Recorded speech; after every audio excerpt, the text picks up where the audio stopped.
Good evening. It's 10 p.m. Friday, October 6th, 2025. You're watching Co-op for Two, broadcasting live from Champaign, Illinois. My name is Jesse.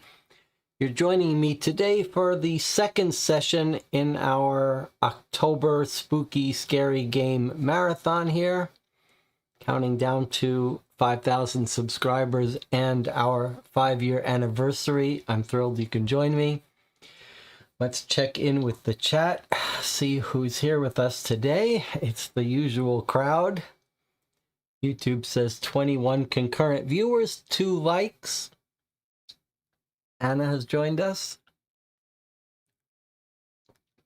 I've got my Papua New Guinea coffee here with me. Let's talk a little bit about upcoming plans, and then we'll get into today's game. Jonathan Warner has convinced me that we should play something tomorrow, probably. So unless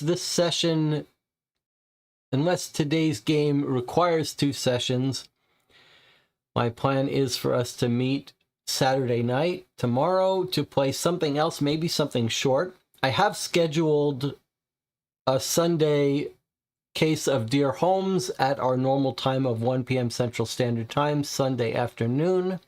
We're going to start a new case based on a new Sherlock Holmes, Dear Holmes case called Return of the Ripper. Rob on the Discord found a case of Dear Holmes that looks scary about murder. And then probably I'll take off Monday, Tuesday, and then we'll start up again next week, Wednesday or Thursday, something like that. We'll figure out what we're going to play. If you want to help decide which games we play and when, you can watch my October preview video where I showed all the games we have available to us, and then jump on the Board Game Geek Guild for this channel and let me know which ones you're most interested in playing, or you could leave comment on that October preview video. All right, now let's talk about Curios Jasper Park. So this is part of a pair of games. The first is Curios Albrecht Manor, which we played last year for Halloween. Now, who on this channel found this game? I think it might have been Jonathan Warner. I'm not 100% sure. But the company that makes these games, and I call them games loosely, is a company called Good Luck Press. Good Luck Press is a small indie company, and they make sort of unusual, odd little games, mostly. Like little RPG non-standard games that aren't classic games, that are experiments, and they make some odd indie zines and stuff. So they're a small, I think it may be 1 or 2 people involved in this company. Jonathan says it probably was me. Yeah, I believe it was Jonathan. So these pair of games again, were both done by Seb Pines. And Curios Albrecht Manor, they're both, it seems like, sort of horror focused. Now, Curios Albrecht Manor wasn't really a game. I mean, if anything, it's closest to the sort of cold case dossier games where you get lots of documents and you just try to figure out what's going on. But there's no internet solution, at least in Albrecht Manor there wasn't. I don't believe there was a solution per se. It was much more of a story. And Albrecht Manor was an epistolary experience, meaning it was told mostly through letters. Now, I believe that the follow-up that we're playing tonight, Jasper Park, I believe what we sort of gathered was that they were going to try to make it a little more of a cold case game. Maybe not told strictly through letters. The description on the website seems to suggest the documents here are a little bit more like a classic cold case game with the horror angle here. But I don't know how much of this is going to feel like a game and how much is going to feel like a story, but we'll find out. I'm looking forward to some story. I hope it'll be creepy, but it will be a little bit experimental. This is not your standard cold case dossier game. Now, like most of the games played on this channel, you can only experience them once. If you decide you want to join me for this game, that's great, but you might watch the first couple minutes and decide, hey, this seems like something that my group would be interested in playing. Then you could stop watching, go purchase this yourself, and then come back and watch this video after you finish. These each are selling for about $26 on the Good Luck Press website. I'm not sure if that includes shipping, but I know you can also buy both of them for $40 something, $41, $42, which is about in line with the traditional cold case game. All right, anything else to talk about before we get started here?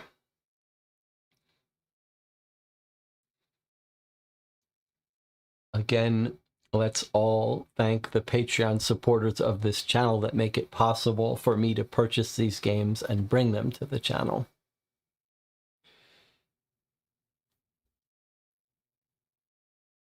Okay, if there's nothing else, let's take a look.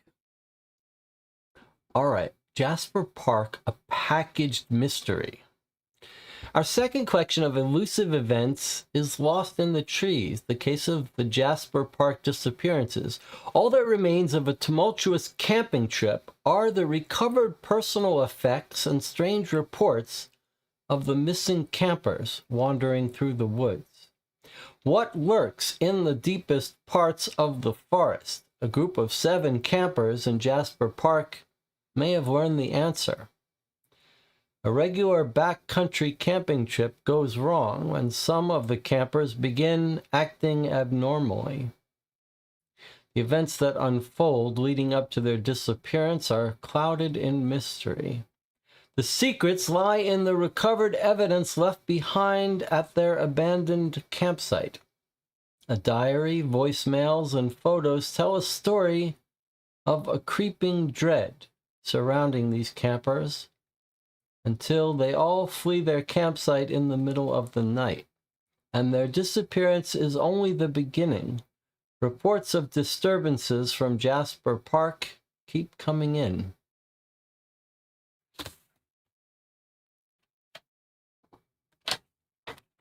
So a mention of voicemails and stuff. I wonder if this is going to have internet components. I don't think the first one did.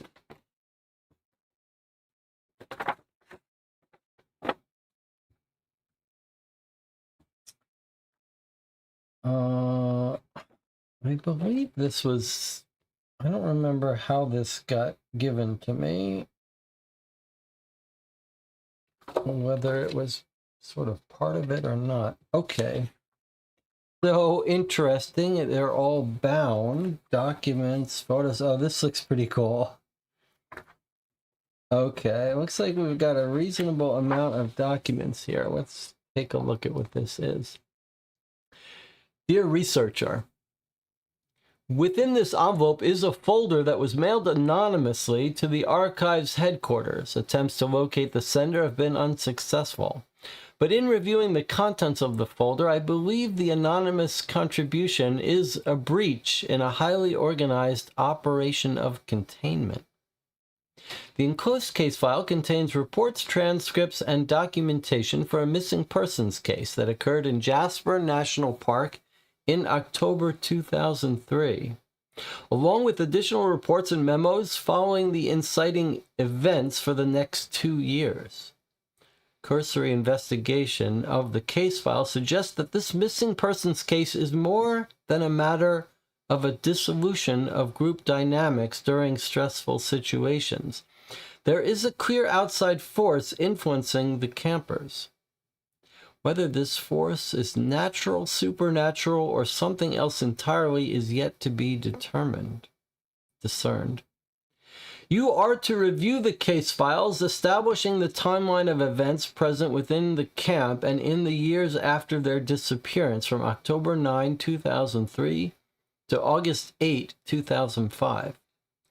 Alongside the timeline, you are to determine what affected the campers and their potential whereabouts.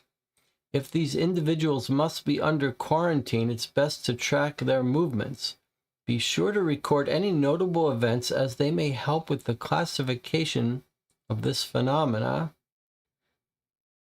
My intuition suspects there is a greater power involved.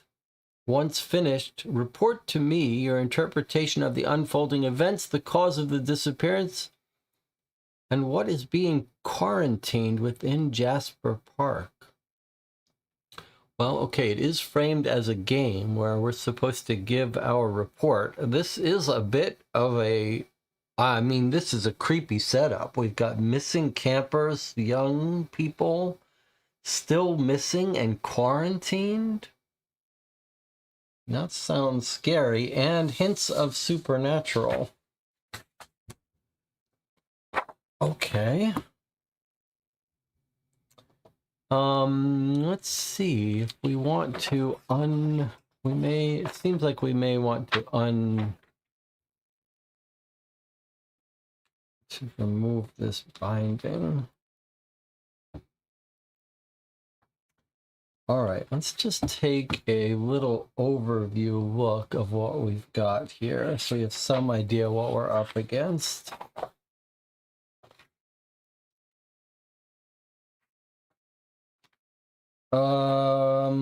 I guess we don't want to...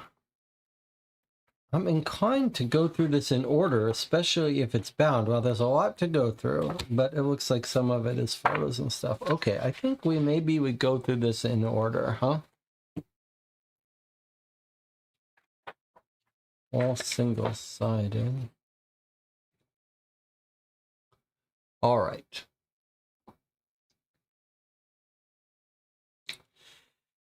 Missing persons investigation, 11/30/03. Inspector Con Seward. Missing persons investigation with Jasper National Park Services. Casey Johnson, 32, white female. Brooke Hendricks, 33, white female. Deceased. Stefan Kaspersky, 32, white male. Carl Kirby, 35, white male. Ethan Meyer, 36, white male. Rachel Smith, 33, white female. Michael Vanderbeek, 37, white male. Okay, so they're not young kids. They're young adults.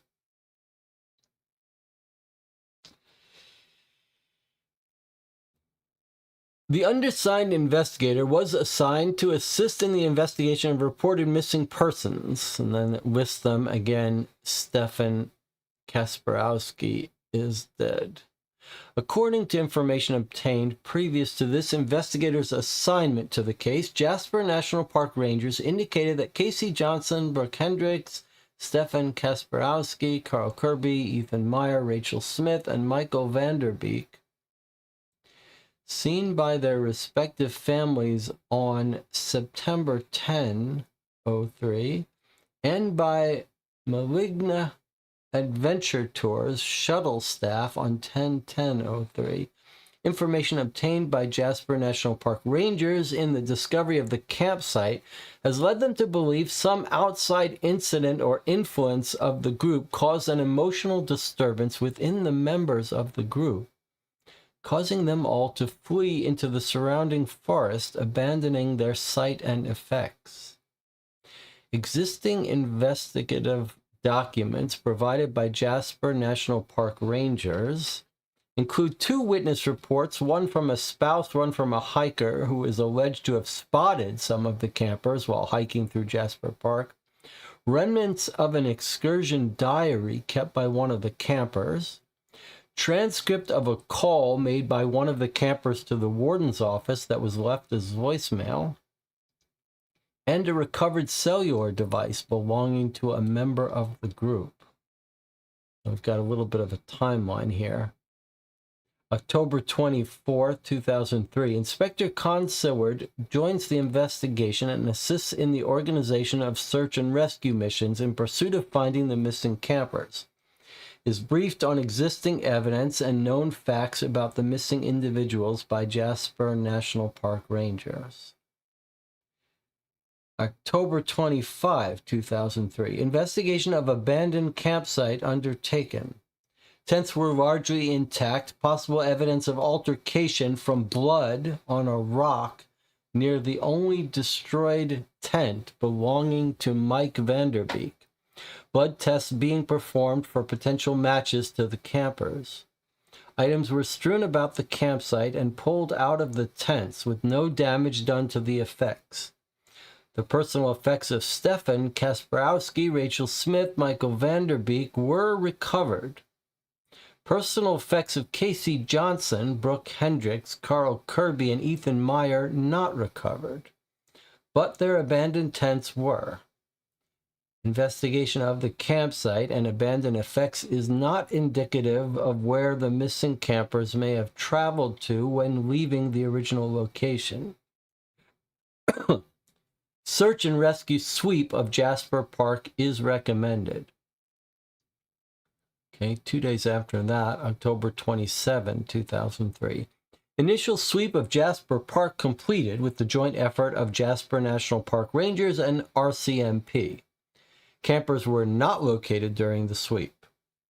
During the sweep, the personal effects of Brooke Hendricks, backpack, boot, remnants of a jacket, were found 3.5 kilometers northwest of the campsite on the south side of Moline Lake. It is to be interpreted that Brooke gathered some of her personal effects and attempted to hike out. Analysis of the voicemail transcript shows that she was accompanied by Mike Vanderbeek before an altercation may have taken place between members of the camping party. The causation of that altercation and the consequent results of it are still unknown.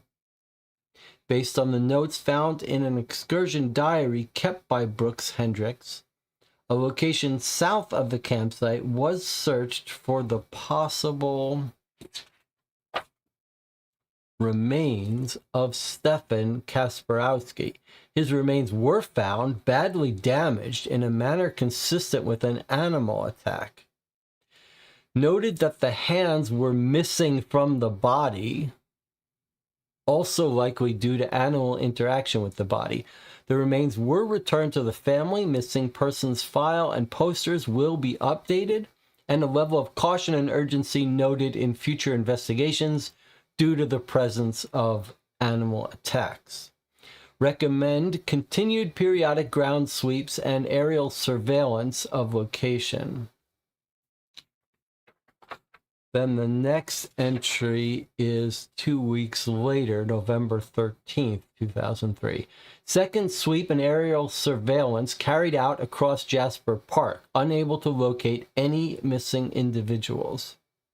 Suggested continued surveillance and sweeps of more localized areas within the park. 2 weeks after that, November 27, 2003.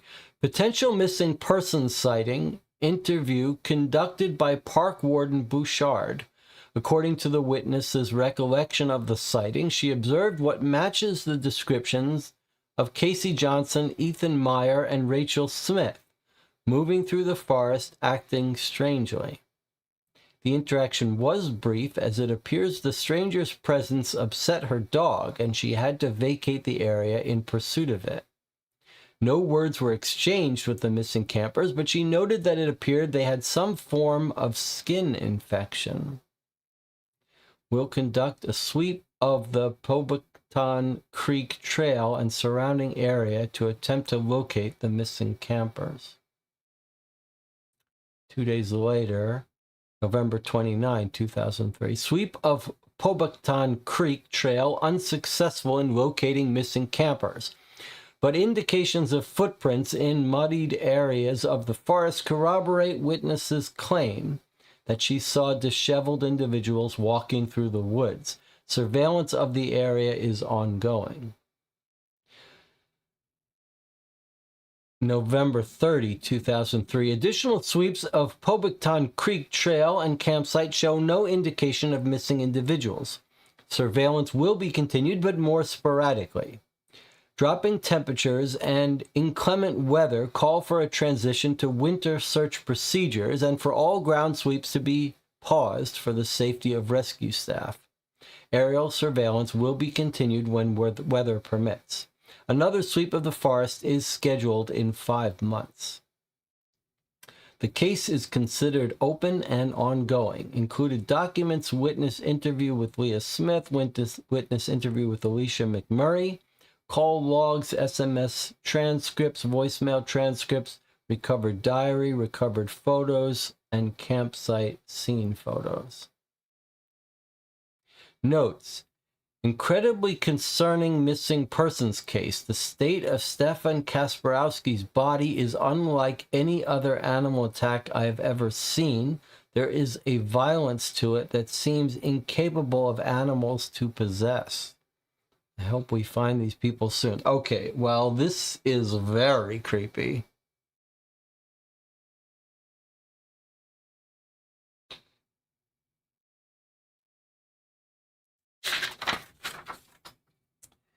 I just want to remind myself here, is it too... do they think these groups split up? Casey, Johnson, Brooke, and Stefan, Carl, Ethan, Rachel, Michael. Okay, that's the entire group, the campers that were last seen. But, and then it sounded like we have a split up, right? Like, items around the campsite. Stefan, Rachel, and Vanderbeek, they recover their items. And then Casey, Brooke, Carl, and Ethan have taken their items with them. So it feels like we've got 2 groups here. One, all their stuff is still here, and the other group has run off, taken all their stuff with them. And then one of them, they find Brooke Hendricks, has tried to camp out northwest of their campsite. And then they have some evidence that something was going on with Mike Vanderbeek. All right, we may want to make little index cards for each of our people. In fact, let's go ahead and do that now. Boy, this is a creepy case. This feels appropriately like Halloween material. I'm going to make a little card for each of our people so we can keep track of them. We've got Casey Johnson. And I'm going to mark them as group A or B based on whether their stuff... Okay, I'll do that later. Let's just get them all here. And we have Brooke Hendricks.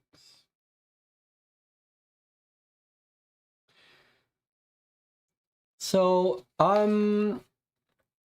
if you've joined me for these kinds of games before, you know that we like to take our time to enjoy the experience rather than rushing it and trying to solve it as quickly as possible.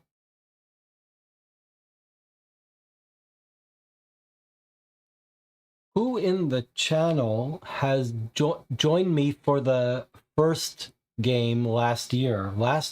Did we play it in the last Halloween? I believe we did. Carl Kirby.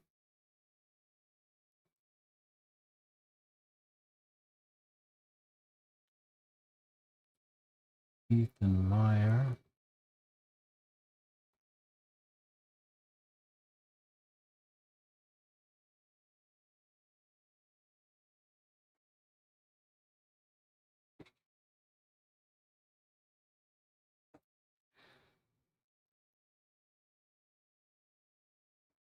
Rachel Smith. Michael Vanderbeek.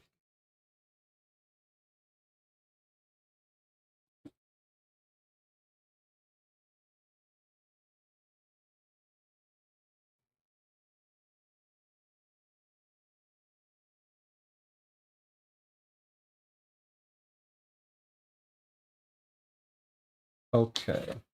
And now Stephen Kasperowski, he was dead. And then let's label these other groups with the information. So let's see. A rock near the only destroyed tent was Vanderbeek, and then there's some suggestion that there was an altercation with him. So I'm going to put that he had the destroyed tent and then possibly an altercation. Okay, and then I want to find these two groups. Stephen, Rachel, and Michael were recovered. That's very suspicious. Like the DOA guy, the destroyed tent and altercation. These are the people that are in Group A. Rachel Smith.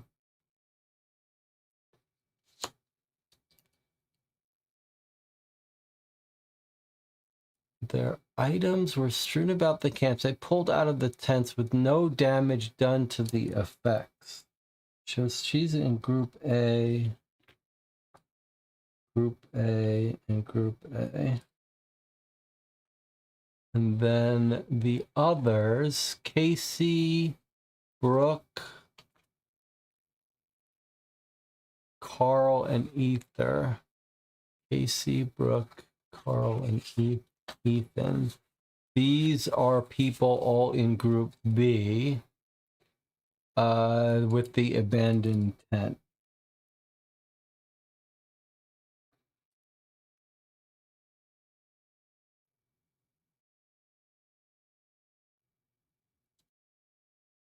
Okay, so Group A is the abandoned items, and Group B is our abandoned tents. These are the people that left. And these are the suspicious people. Okay, there's our notes so far.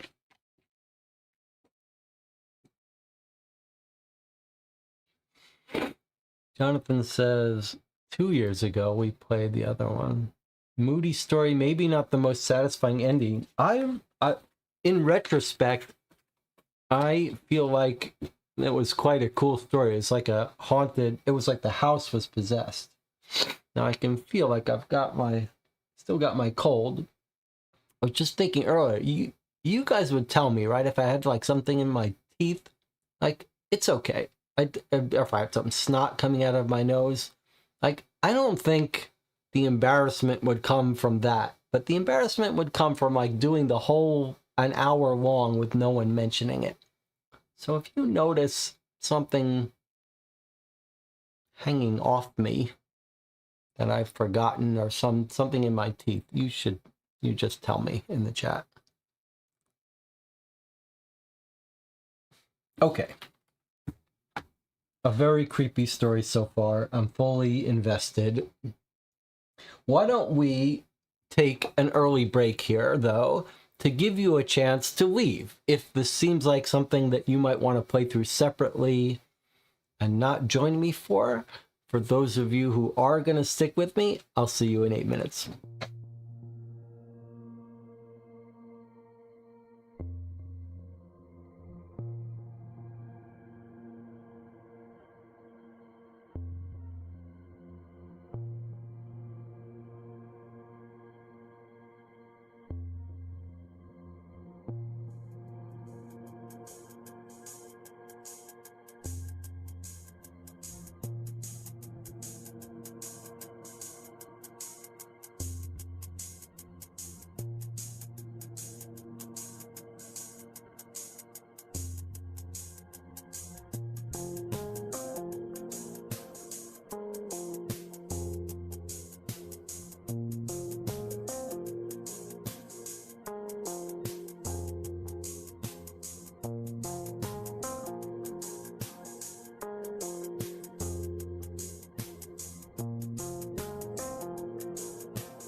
We're back. You're watching Call for Two. We're reading through Curious Jasper Park. So far, a very creepy story.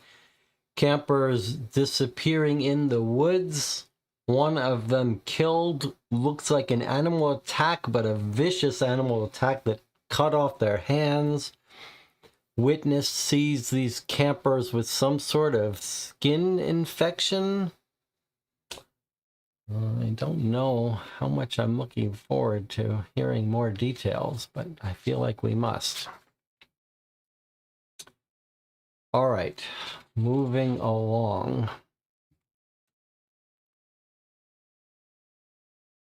So looks like we've got interview transcripts. Jasper National Park, ICS Canada, search and rescue. Missing persons, Brooke Hendricks, Casey Johnson, Stefan Kasparowski, Carl Kirby, Ethan Meyer, Rachel Smith, Mike Vanderbeek. Witness name, Leah Smith. Date of incident, October 22nd, 2023. Date of interview, October 30th. So they waited a week to interview her. Park Warden Bouchard, PWB. Thank you, Mrs. Smith, for traveling all the way here and for cooperating with us on this investigation. I understand how this is a difficult time for you. I promise you that we're doing all we can to find them. Yes, Mrs. Thank you. I just want Rachel to come home. This is Rachel's mother. I understand. We're going to begin the interview with you, and I will be recording it. If you're ready, we can start, and if you need to stop at any time, we can stop. Just let us know. Okay, thank you. I'm ready to begin. Can you state for the record your relationship to Rachel Smith? She's my wife. We're married. Oh, not the mother, the wife. And you reported your wife missing the day after she was supposed to return home from her trip. Yes, the group all should have been back and returned home on the 21st. And she didn't come back that day, so I gave it the day, and I just had a really bad feeling that something went wrong on their trip. So I called in to report it.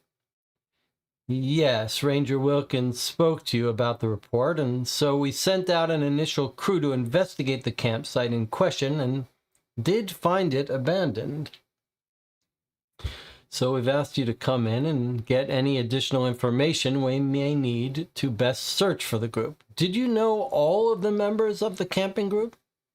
Yes, they were all mutual friends of Rachel and I, and we would often go on hiking or camping trips together a few times a year. I suppose I was supposed to come on this trip, but was unable to because I came down with the flu. Okay, so the last time you saw your wife was the day she left for the trip. Yes. And you didn't hear from her after that. Well, she called me the night she arrived to just let me know she got to Jasper okay. When she left, we weren't very happy with each other, so it was a bit of a... I'm sorry, it was a tense conversation. I'll continue when you're ready. I'm okay. The last time I heard her voice was on the 9th. I got some text from her 2 days ago from, I guess, well, when the Rangers found her phone and brought it back. The texts only sent once there was signal, and yeah, I guess I was right in assuming something was wrong. All right, thank you for letting me know. There's a chance she's still out there and just ran off without her phone or gear for some reason. It happens in moments of stress.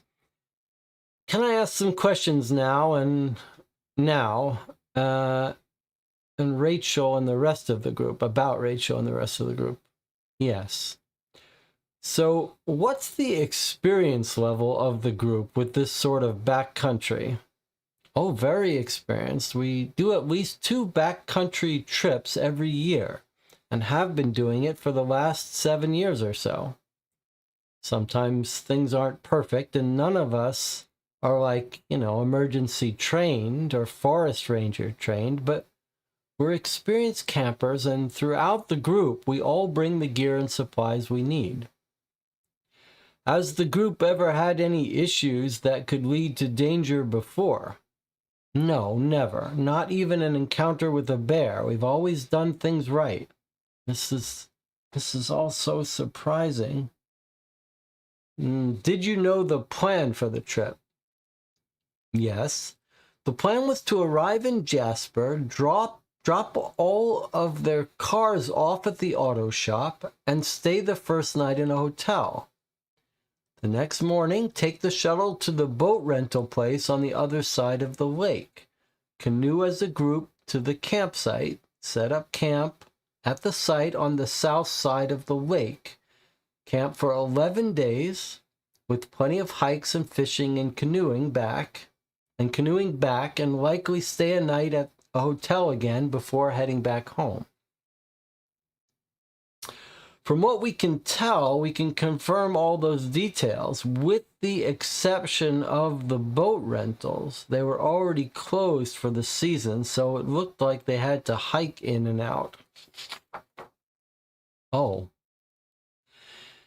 Did Rachel seem prepared for the trip?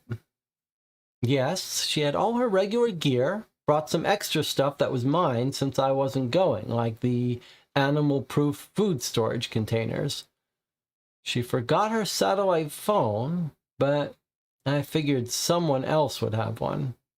There wasn't any found amongst the remaining gear we found at the site, so it may be no one had one, which may have complicated situations due to the isolation of the site. I see. Is there anyone else that would know their plans other than you? Well, Brooke's mom and sister. Brooke usually made sure to tell them about her trips. Stefan and Mike were often really bad at telling their wives about the details of their trips. Casey would tell her brother, since he often watched her and Ethan's dog when they were out of town. And if I would have gone, usually Rachel and I would tell our friends Linda and Laura, because they house sit for us. Great, thank you. Now I'm going to ask you some more questions of a sensitive nature. We can tackle these at your pace. Okay. Was Rachel in good health, physically and mentally? Yeah, I was the only one out of the two of us who got sick with the flu. She seemed in good health when she left. No mental illnesses or anything other than, getting a little anxious once in a while, but who doesn't? She doesn't have a family history of mental illness that could potentially be activated or aggravated by stress. No, why? Do you think she's crazy? It's just a standard question, ma'am. Does she drink or use drugs? No. Okay, great. It seemed like the group was likely prepared and in good health, though the circumstances of their disappearances are quite baffling. I can't believe this happened. Usually we can handle anything. Well, accidents and the unexpected happen even to the most prepared of us. I just have one more question, and then you're welcome to head home. Okay, thank you for all your help. Of course. It's about the texts that Rachel sent you, since you said she didn't suffer from any mental illnesses, and they're quite, strange. What do you make of them? I don't really know. I think someone else ended up with them in the camp and turned them against each other. Rachel may sometimes be anxious, but she's the most level-headed person I know. If someone convinced Casey, Carl, and Ethan to attack the others, I believe her. I don't understand why. We were all such good friends. Why wouldn't they let her leave? I don't know, ma'am. That's what we're trying to figure out.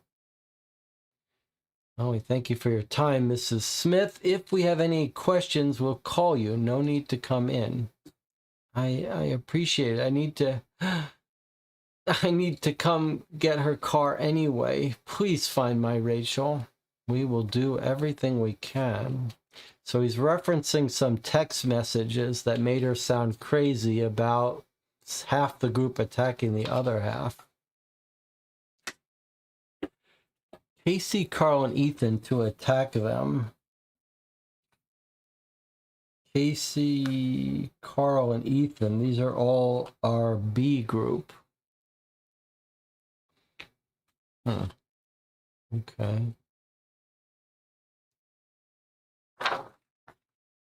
All right, here's our next interview with Alicia McMurray. Who is Alicia McMurray? Oh, this is probably the witness on the trail.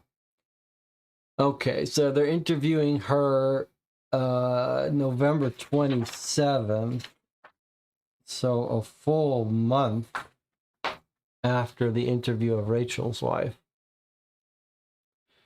Interview transcription. This is location at Pobacton Creek Trail, Park Warden Bouchard again. Thank you, Miss McMurray, for coming in today and providing us with information to help with this ongoing missing persons investigation. If you're ready, we'd like to proceed. This conversation will be recorded. Yes, of course. I just want to be of help. That all sounds good to me. Great. Now, I'd just like to clarify this potential sighting of a missing person took place on October 20th. Yes? At what time? I think around 1:45. Great, thank you. And you were hiking along the Pobacton Creek Trail when you saw the missing campers? Yeah, I was doing a day hike with my dog Lucky on one of my favorite trails when he started acting strangely, and then I saw them. The dog started acting strangely. Yeah, he suddenly had his hackles up and started growling at something in the woods. And when I tried to look for what he was growling at, that's when I saw them. Strange, but you saw what you suspect to be the missing campers. I think so. They're a bit far away. They didn't look well. There were 3 of them, and they were just walking pretty strangely through the trees. There was something wrong with them. Their skin was all like, ugh, just messed up. Could you describe what that looked like? Well, their skin was all mottled red and orange, like a nasty rash or something. Blotches of green in their skin, too, like it was a fungus of some sort of rot or something. Those are really pretty to look at. A fungus. Could you elaborate on that? Their skin had these bulbous growths that looked like fuzzy mold. But then they twisted and hardened into ridges in their skin, like mushroom shells growing out of trees. There were all these colors. What else do you remember about these 3 individuals? Well, there were 2 women and 1 man. There was a thin, medium-height woman with brownish blonde hair, wearing a torn-up red winter coat. And the second woman had brown hair and was a little bit taller and bigger than the blonde woman. She was wearing a plaid shirt. There was a guy, I think average height. He was pretty hunched over. He had saggy brown hair and a beard. He was almost nude, no shirt, ripped up black pants. His skin all over his chest was that mottled orange, red, and green skin that looked so messed up. Yeah, that's them. What happened after you saw them? Did you approach them? Did they approach you? Well, I saw them.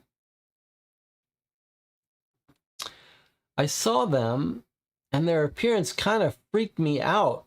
And Lucky was growling and getting more agitated. Eventually, he just started barking at them, and that's when they turned and looked at us, and they scared the shit out of me. There was something wrong with their eyes. Oh yeah, what was it? Oh, they were glassy. Had this weird glow to them, kind of like a deer's eyes in the night, even though it was 2 in the afternoon.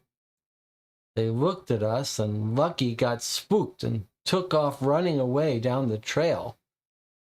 And they started stalking towards me, and one of them shrieked.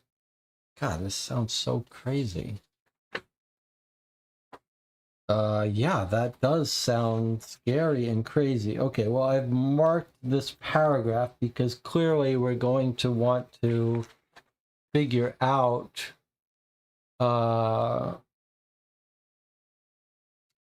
which 3, 2 women and 1 man these were. So I'll just make a note for us to ID these people once we get a little more information. She says, it sounds so crazy. No, it's fine. Continue. Well, the scream was animalistic. It made my blood run cold. I saw them, and I know I should have stayed or something, because maybe they were in pain and needed help, but they absolutely scared the shit out of me. I ran after Lucky to try and catch up to him. For a bit, it sounded like the people were running after me, but after a few minutes, the sound stopped, and it was just me on the trail. It was half an hour before I managed to find him hiding out somewhere along the trail, and then I just leashed him, and we hiked back to my car and left. And you didn't see them again after that? No, I just went home. It freaked me out so much I didn't really tell anyone till I told my sister yesterday, and she told me to reach out in case the people were hurt or sick or missing or something. I didn't realize there was an investigation ongoing or anything. Well, thank you for letting me know about all this. Is there anything else you can remember? Well, I wasn't sure anything, but there were parts of their skin that were like really red, like blood red. I wasn't able to get that good a look, but it looked like their hands and parts of their body were covered in blood. Did it look like they were injured at all? No. Well, other than the weird skin thing, they just looked dirty and disheveled, but not injured. I see. Okay, well, thank you for your time here today, Miss McMurray. I'll be in contact if we need any other information from you.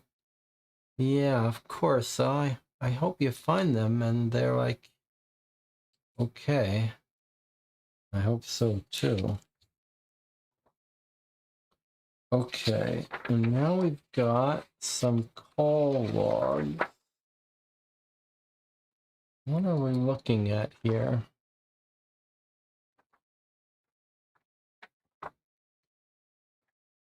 So we've got call logs for this phone number.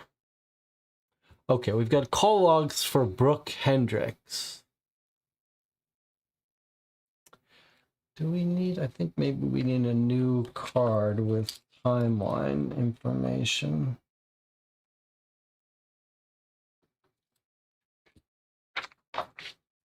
So going back to the start. 1024 joins the investigation.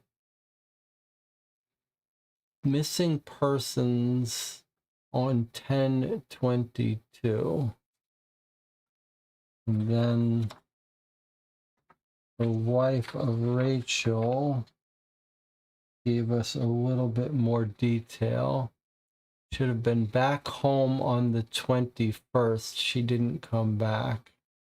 Okay, so 1021 should be back.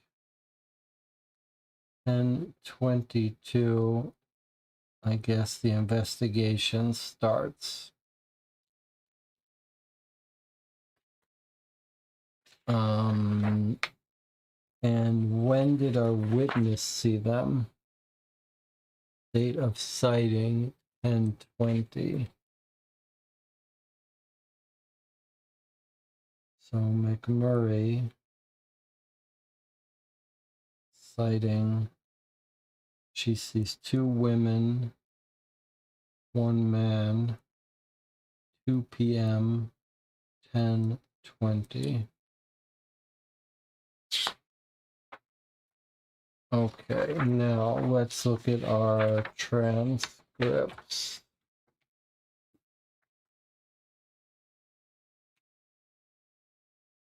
When did they start this trip? Rachel must tell us when they start out on their trip.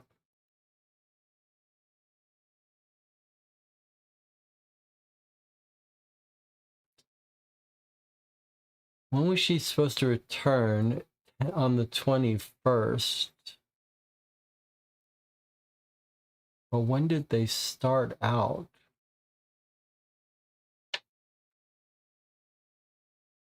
She called me the night she arrived to let me know she got to Jasper. So are these in reverse order? This is all the 17th.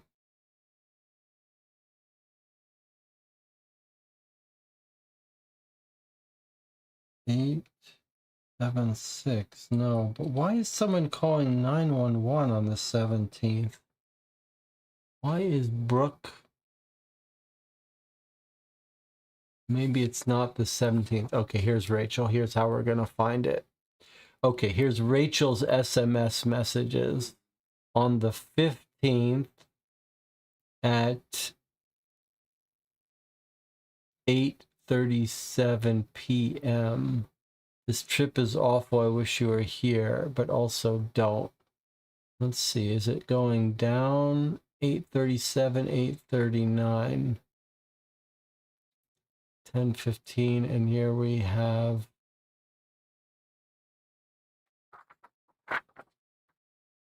10:16. Okay, so this is our first message we got from Rachel.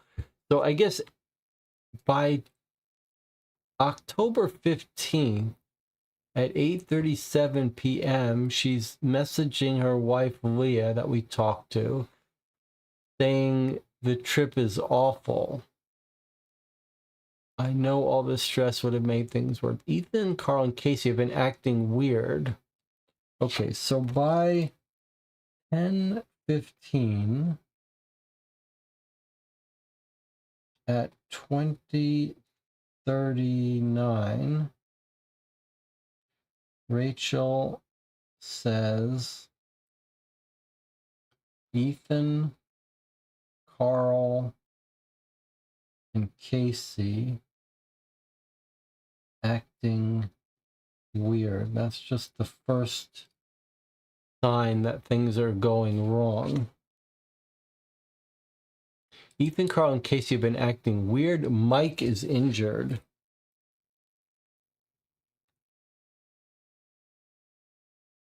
Okay, but we don't know anything that's happened before that.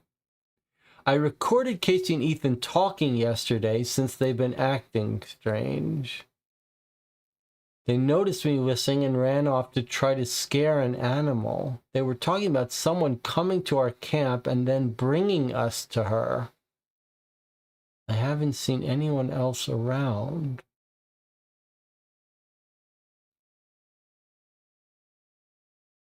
If there is someone working in the woods watching us that they've been talking to, it has me really freaked out, or maybe they're all going crazy. Imagining someone is in the woods. I haven't seen any woman out in the woods, and we've been here for days. Mike said he saw a deformed deer while out hiking with Ethan, Carl, and Casey. He thinks that's why they are acting weird, but I don't know. Something isn't right. Here it's 9 p.m. an hour later. Something isn't right here. There's something more to all this than I just don't know. I'm thinking about hiking out tomorrow and coming back home. I don't know how much more of this I can take. Hope everything's okay at home. I miss you. Wow, that's creepy. Okay, here's what we got a wind of early on, right? They've been acting weird. If it wasn't for having Brooke around, I don't think I would be able to keep it together. So Brooke is not messed up. Brooke is not acting weird. And then Casey and Ethan, something about scaring an animal. And then they say someone came to their camp and they want to bring the rest of the group to some woman out in the woods. Okay, so here we have the next morning at 6 a.m. There's something wrong with that. Oh, this is still Rachel. Oh, she's messaging Brooke now. These are all to her wife, and she says here, if it weren't for Brooke, having Brooke around, I don't think I'd be able to keep it together. And then here in the morning, she's messaging Brooke, who's in her own tent. She says there's something wrong with them. There's someone in the woods. They want to bring us to her. They know I know. I'm trying to hike out, but they've been following me all night. They won't let us leave. Get out, she's telling Brooke.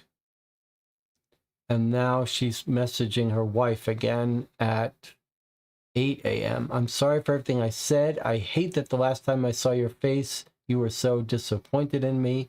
I love you more than anything. You are my world. I wish I could see your face one last time and hold you. I don't think I'm going to make it home. They won't let me leave the woods. I love you, Leah. You must. Looks like maybe that's something went wrong. Maybe we'll make a note. 10:16 at 8:14 a.m. Her last words were "you must."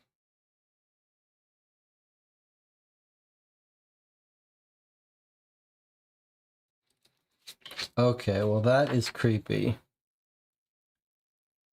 Now, so she's in trouble on 1016, and here we have call logs on 1017. Brooke. Okay, Brooke is calling out the other person who doesn't seem affected. So on 1017, she calls 911, 911.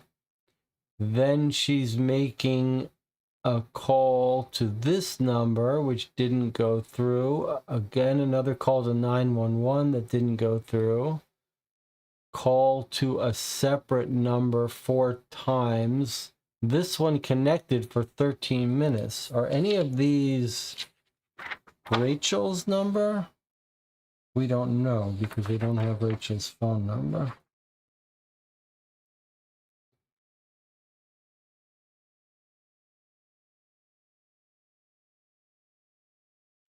So she has a 13-minute call with this person she's finally reached. And then she tries calling this number. No, she's calling a different number. Totally different number. So we've got 1, 2, 3, 4 different phone numbers here she's tried calling. 8:27 a.m. on 1017. 1017. Brooke. Last call at 8:27 a.m. Okay. So Rachel seems to disappear on the 16th and Brooke on the 17th.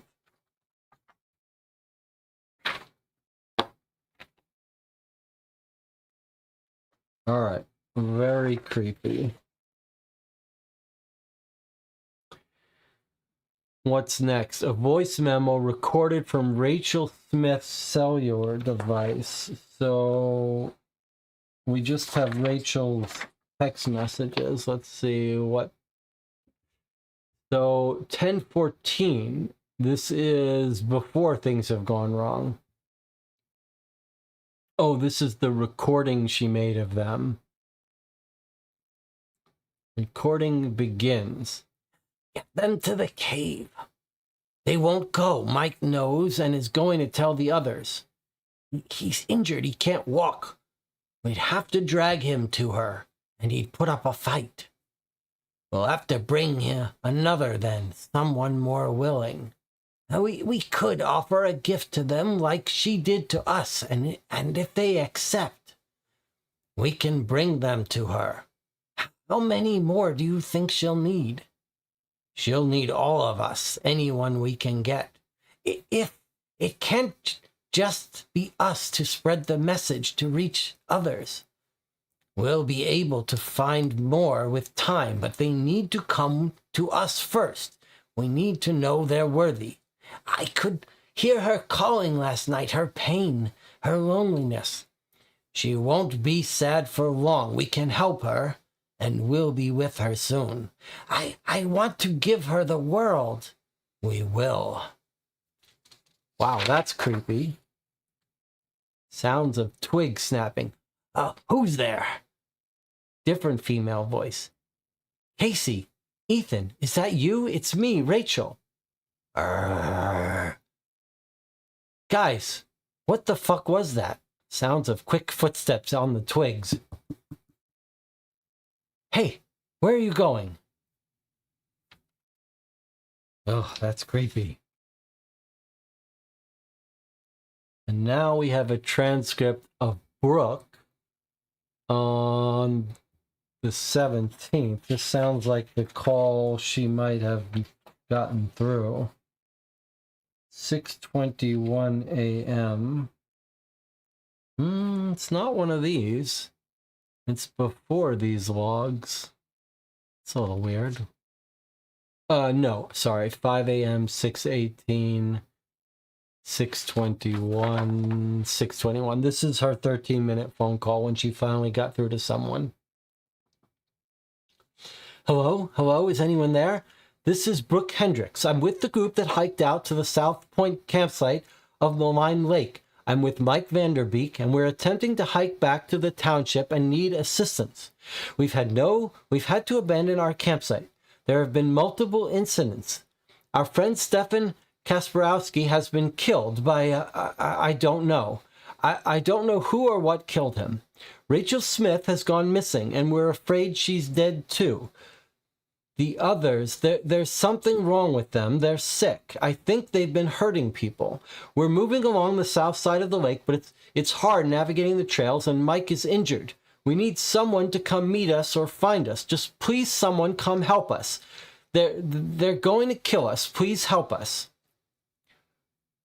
Brooke, they're following us in the trees. They've been following us the whole time. They aren't letting us leave. Please, someone come get us. Please, someone help us, please. Brooke! Loud guttural screaming. Ah! Two voices screaming. Ah! Sounds of an altercation. Mike! Brooke, go! Loud groan. Followed by a shriek. Ah! Sounds of running and unintelligible voices. Loud, resonant screaming. Ah! Oh, please, let me go. Just let me go. I want to go home. Sounds of running. Labored breathing. Please, someone help us. Please, someone help me. High-pitched shriek. Loud, guttural screaming. Unknown animal sounds. Possibly injured animal. Loud thud. Heavy footsteps. Sounds of something heavy being dragged along the forest bed. Injured animal sounds fading away, creaking of trees, and sounds of running water. So Brooke got, and so did Mike, who was injured. All right, let's make some notes here. That was terrifying. So Michael Vanderbeek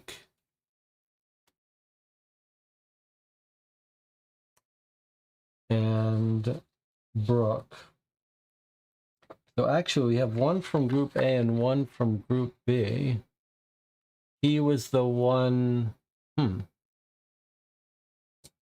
Okay, we think he was injured and then killed with Brooke, or captured with Brooke. We have a specific time and date, 10/17, 6/21. She was ambushed with Mike.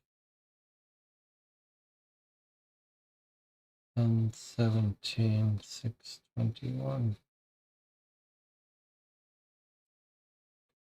Okay, so I don't know why I've marked these two are in different groups, but they seem to have been escaping together. All right, that was scary.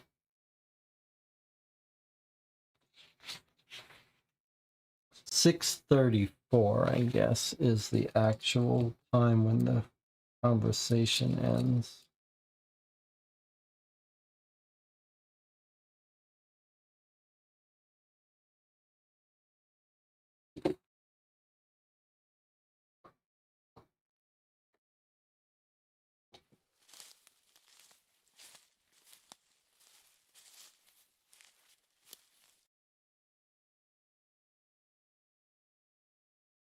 Scary.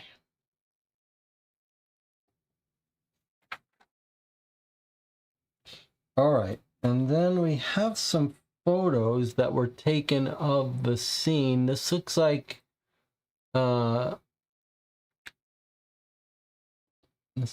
this may have been taken by the rescuers.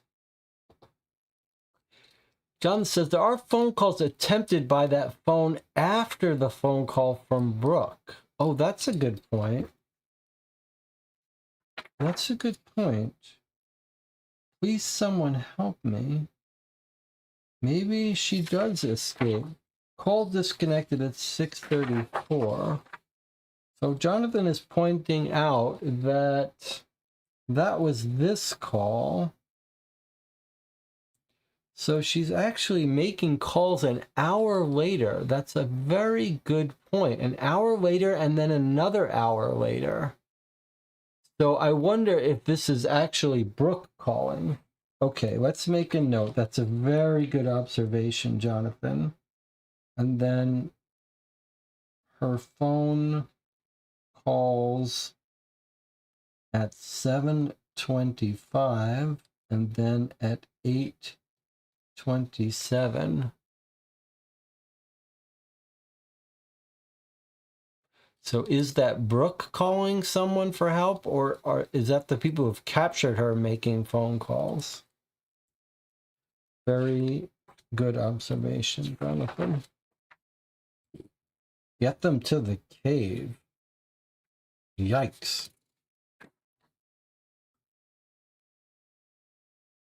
Okay, let's take a look at these photographs. Are these photographs? Yeah, I think these are photographs by the rescuers searching for them, I think. Because the actual photographs we have are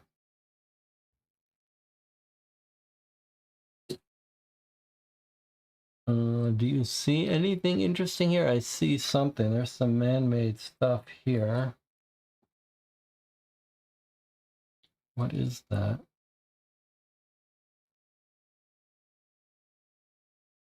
No, there's a marker, a 2 here.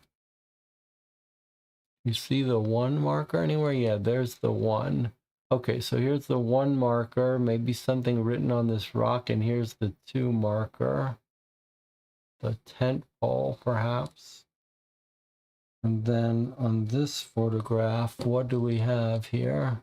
It's a person looking at these other tents. I think these were taken by the rescuers. Maybe we can tell by the list of items.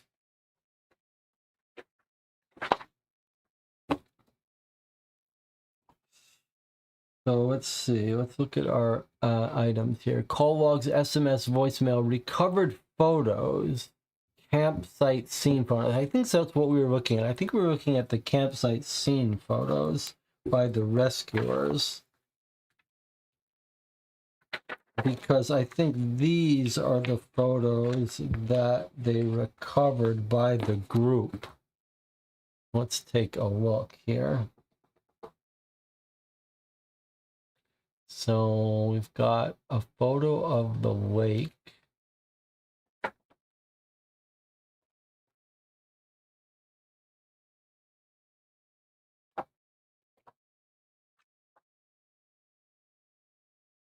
That's creepy. And then here's a photo of the group in happier times. Who are we looking at here? And what are they doing? I mean, they're cooking some food. They all look like they're in a fairly happy, good mood. They're drinking. What is this woman doing? Is this date relevant to us? It doesn't look like it. 5/6. 5 of 6. Doesn't look like it's dated. No. Unless this is a date. I don't think so, but maybe the order could help us. 1 of 6, 5 of 6. Okay, so this was taken earlier than this. Let's see, can we sort these? 4 of 6, 3 of 6, 2 of 6. Okay, let's put them in order then. 1 of 6, 4 of 6. So this is the last photo taken. Everyone seems fine. Let's go through these in order then. First photograph taken. Okay. Second photograph taken. What are we looking at here? We don't know who that is. What has he got in his hand?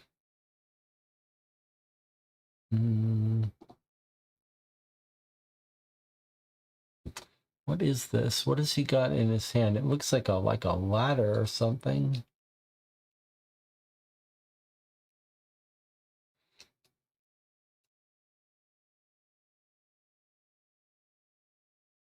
He's got some stick. Almost looks like a gun, but it's not. It's firewood, maybe? Okay, here is another photo. Remember, we're told that the recovered photos were a bit damaged. Okay, we see two people just standing on some rocks looking out over the lake. Doesn't seem that useful to us. That's 3 of 6. Here's 4 of 6. Oh, that's the deer that's been deformed or something. Doesn't look deformed. But what's happening here? It is a little off-putting.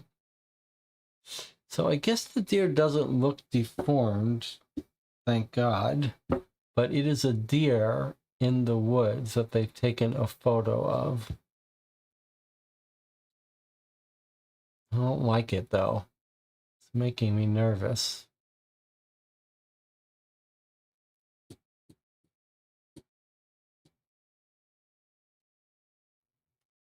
And then here they are back at their campsite in 6 of 6. I don't know what she's messing with here. They all look fine, though. Got some gloves. They're heating up some water. The deer appears to have 3 or 4 eyes. Does it, though? Like, it does look like it's weird, but I'm not sure. I'm not sure it really does. Like, I think it just might be the mottled color. Like, these don't really look like eyes. I mean, they look on first glance like they might be eyes, but if you take a look at it, they don't really look like eyes, just coloring. And its skin looks normal. So she does talk about a deer. What does she say about the deer? Let's just see.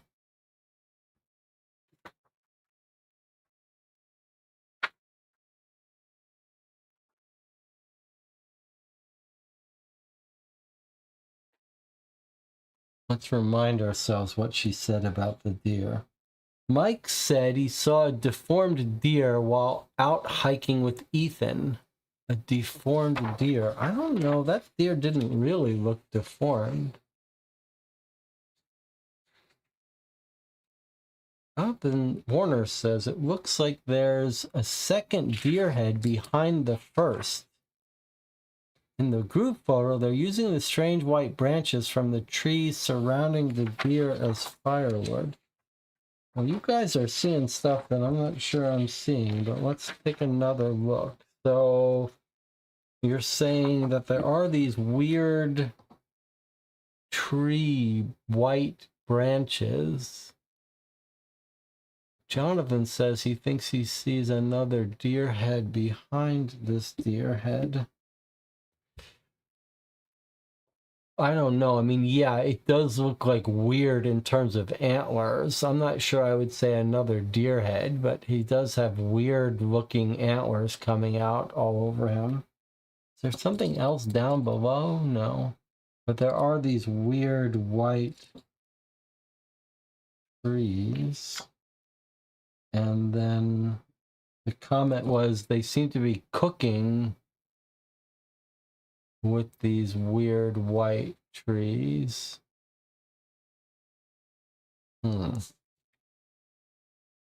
Jamie says it is two-headed.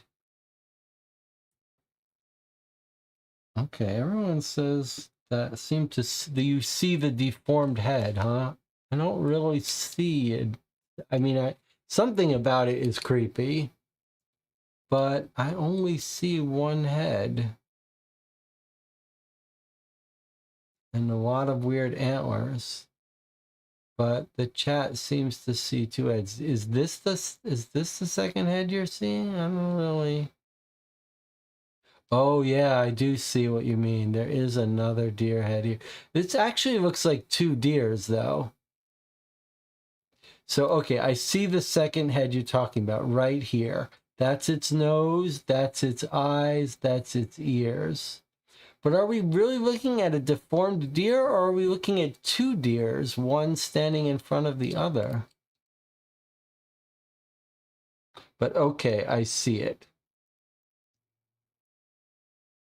And the chat says they see an eye in the woods behind these people. I think you're seeing this thing here. Boy, it's really hard to say what that is. I wouldn't say that's an eye behind them, but it is a little bit of something.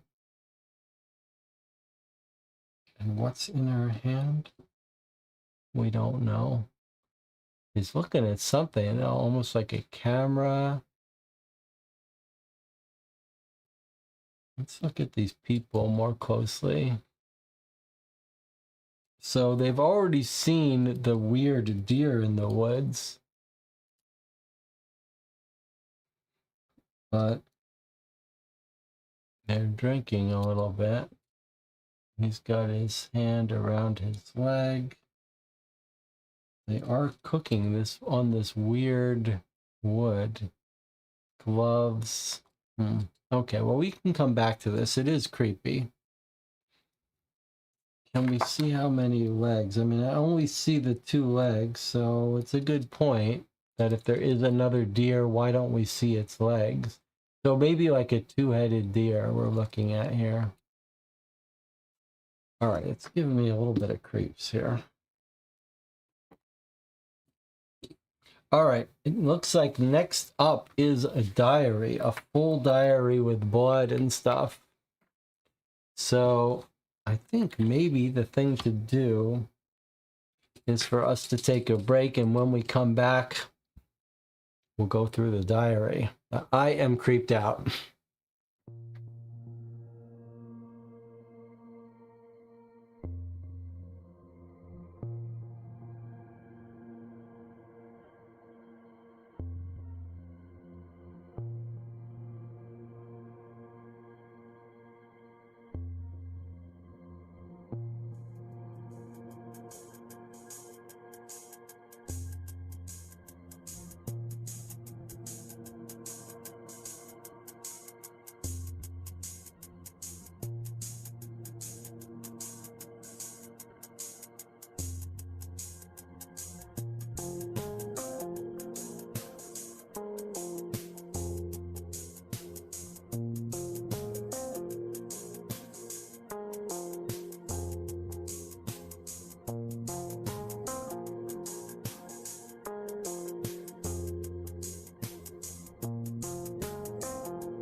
Well, we're back, and this case is getting creepy. Now it's time for the diary. Okay, whose diary is this? What are we told?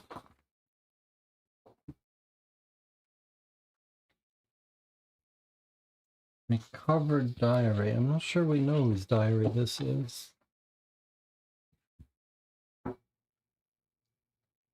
How is everyone liking this game so far, this story? It is appropriately creepy for our October marathon here. I am getting, it's making me a little nervous. All right, let's look at this diary here. Trail Diary, July 17th, Algonquin. So this is, let's see, okay, so it's a diary that starts before their trip. Okay, second to last day here, really looking forward to getting home. We hiked a little bit. Mostly we all wanted to conserve our energy for the hike out tomorrow. I miss Barty. Hope Anne is okay taking care of him on her own. I know she's been having a hard time since she found out her friend Alex fell off the face of the earth like 10 years ago, but still. Maybe Alex wandered into some of these forests out here in Ontario. Plenty of space to get lost out here. Ethan was such a creep last night. I guess I had a feeling he was cheating on Casey. But to try stuff when we're all together and she's right here. Insane. Can't wait to be alone. Well, except for Barty. He's the only guy I accept his bullshit into my life, and he only gets a pass because he's a cat. Looking forward to the hike out tomorrow and finally taking a shower. Okay, so we get a little bit of clues. It's with this group. We hear Ethan was a creep cheating on Casey, so those two are a pair. Barty is a cat.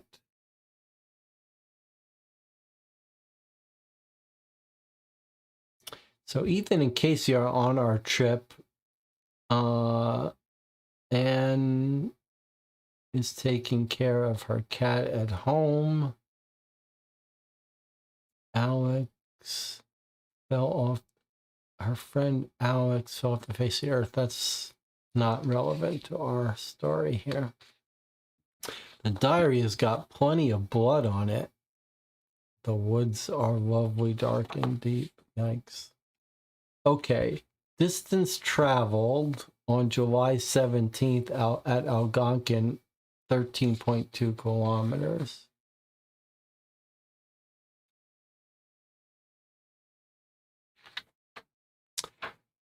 Perry says, heard a bit about Alex before now. Did we hear about Alex? Here is July 18. Hiking out of Algonquin today. Overall trip was good. Exhausted. Can't wait to get back home. Remind Mike to see a doctor about his ankle. For the next trip, need to buy a new sleeping pad. This one absorbs too much moisture, makes sleeping miserable and damp. Reminder to self to get trip photos printed and scanned so I can email them to the rest of the group. Looking forward to trying out a longer hike in the fall, someplace that's less rainy, maybe even less earthy. If we're camping somewhere rocky, definitely going to need a better sleeping bag. Short trip, short hikes, other than some unpleasantness. Overall, a good moist time. 104 kilometer total trip in July.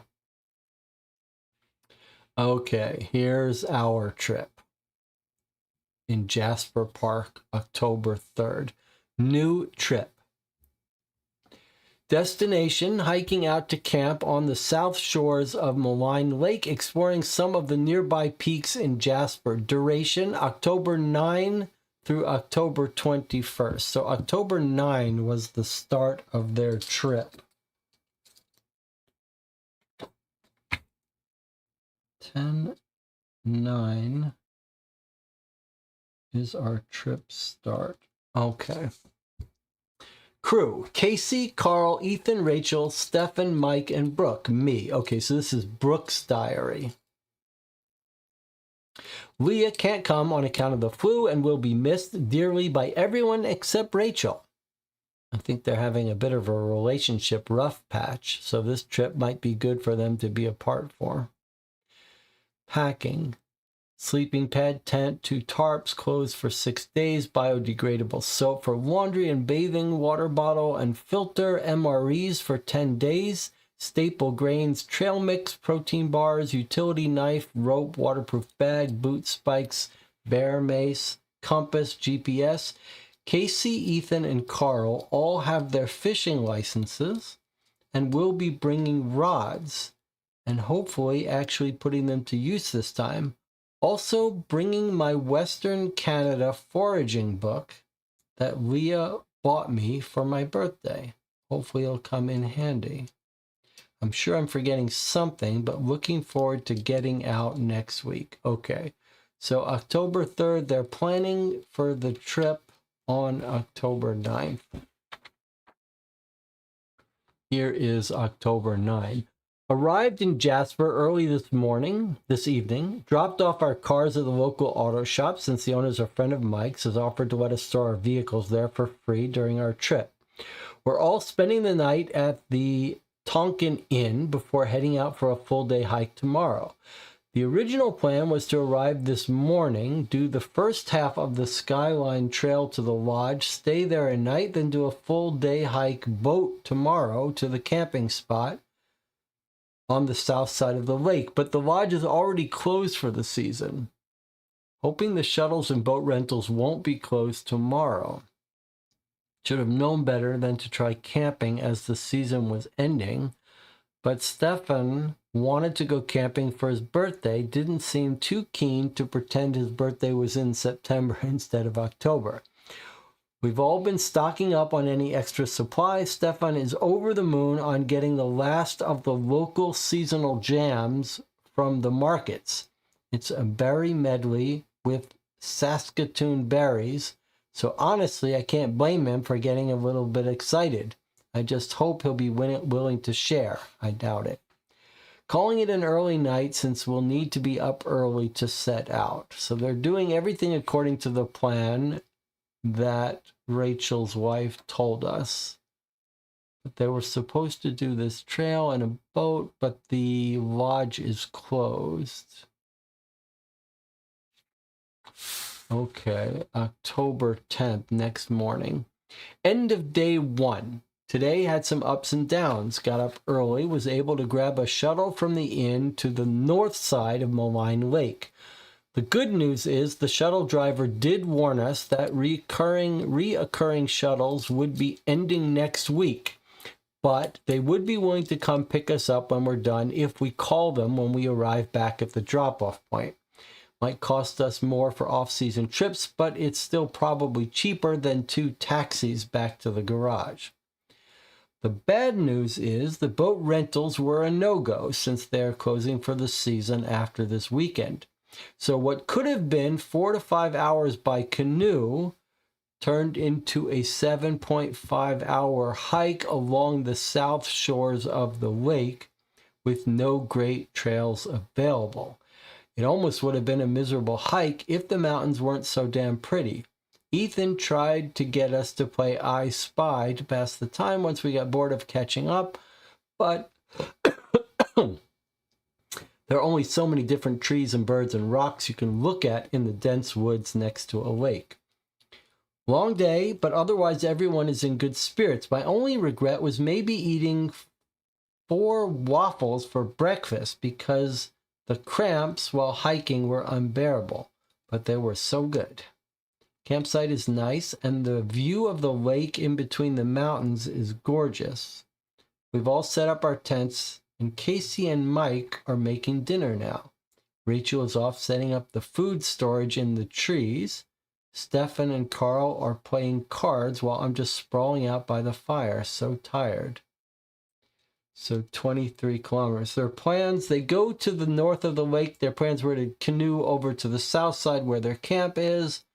The canoe boat rentals weren't available, so they had to hike around the lake to get to the south end. Everyone's in good spirit. This Rachel is got a animal-proof bag that you put the food in and put it up in a tree so no bears or animals can get to it. Okay, next day, October 11. Day 2. Slept awful last night. Got colder in the night than expected. Should have worn an extra layer to bed. Heard some strange noises in the night that I can't really place. Sounded like an animal caught in a trap wailing. But also it sounded like someone was whispering outside of my tent. When I woke up this morning, I thought for sure I must have been having a strange dream. And the sounds were part of it, but everyone else heard them too. None of us slept well, and we're all feeling still beat after hiking most of yesterday. Casey and Carl looked around the campsite to see if there were signs of an injured animal at all, but couldn't find anything. Maybe something was injured far away, and the sounds just echoed strangely off the mountains. We're a bit surrounded here, so it's possible.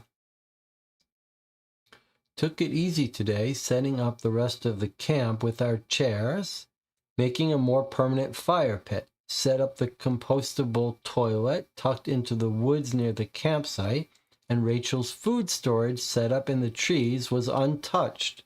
So hopefully it's a good setup for the rest of the trip, and we don't have to move it. Today we realized no one brought a sat phone. I knew I forgot something important. I can't believe no one else brought one too. There's no service out here, but maybe up on a mountain things might be clearer. Just as a reminder, the text messages with timestamps we were told got sent once they got within service areas, so we might not be able to trust those timelines, those timestamps on the text messages. Spent the day catching up with Rachel and Casey while Ethan and Carl fished. Stefan got up to whatever Stefan likes to get up to when he's allowed to wander around the woods by himself. The things between Rachel and Leah are worse than I thought, but they've been together since university, so I feel like they can pull through it. But it doesn't bode well that they've barely been talking. They've done 2 cross-country moves together in the last 5 years. It seems silly that some job stress would really affect their relationship this much.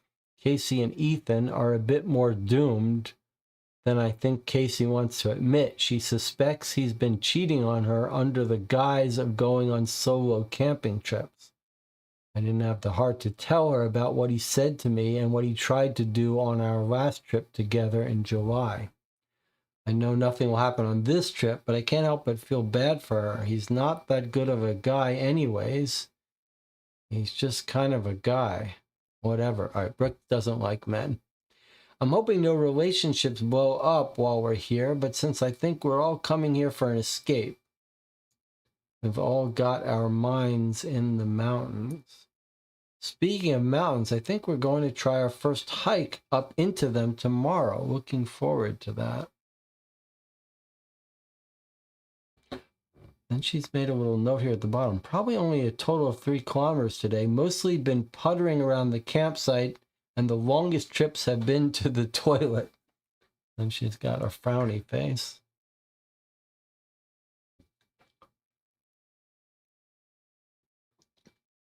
So far, everything normal.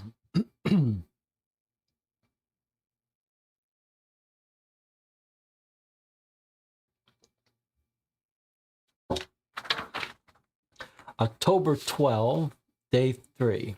Miserable day. I think Ethan didn't cook my portion of fish right, or there was something in it, because I spent the whole day lying around my tent or camped out near the privy. Didn't help that I also didn't sleep last night from the weird animal sounds again. They sounded even louder this time, like they were moving towards our campsite. Everyone else heard them too and didn't sleep. But they all decided to go out for a hike anyway. They followed Coronet Creek to try to find some pretty waterfalls Stefan knew about. I hate that I had to miss it, but with how worn out I feel today, maybe spending the day resting was for the best. Mike also should have rested because I guess he overexerted himself or tripped while on the hike and hurt his ankle again. It might be sprained. He came back to camp in a sour mood, limping and cussing, and wouldn't let Casey or Carl touch him, and kept glaring at Ethan. Everyone seemed to be in a weird mood. Casey, Carl, and Ethan seemed off. Rachel was just abnormally quiet. I think I'll try to get her alone tonight or tomorrow to ask what went on. I hope Casey and Ethan didn't get into a fight while hiking. That definitely would have made it weird. Gonna stick to my own food tonight, and maybe I'll feel up to going on a hike of my own tomorrow. Should also take a look at Mike's ankle and make sure it's not too messed up. So this is where things seem to have gone wrong here, right?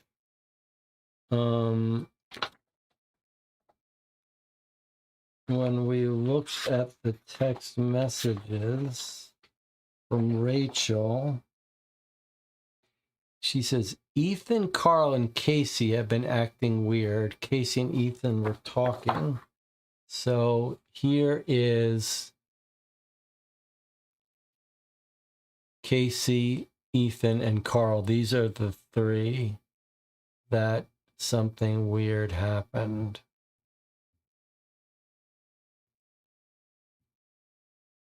So if we're keeping our timeline,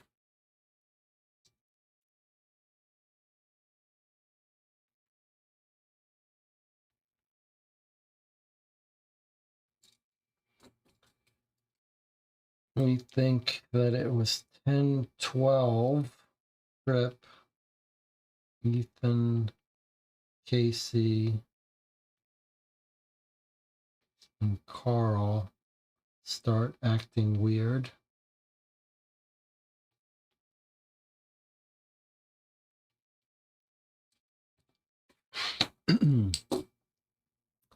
Okay, she's sticking to her own food, she says, and Mike has gotten injured with his ankle.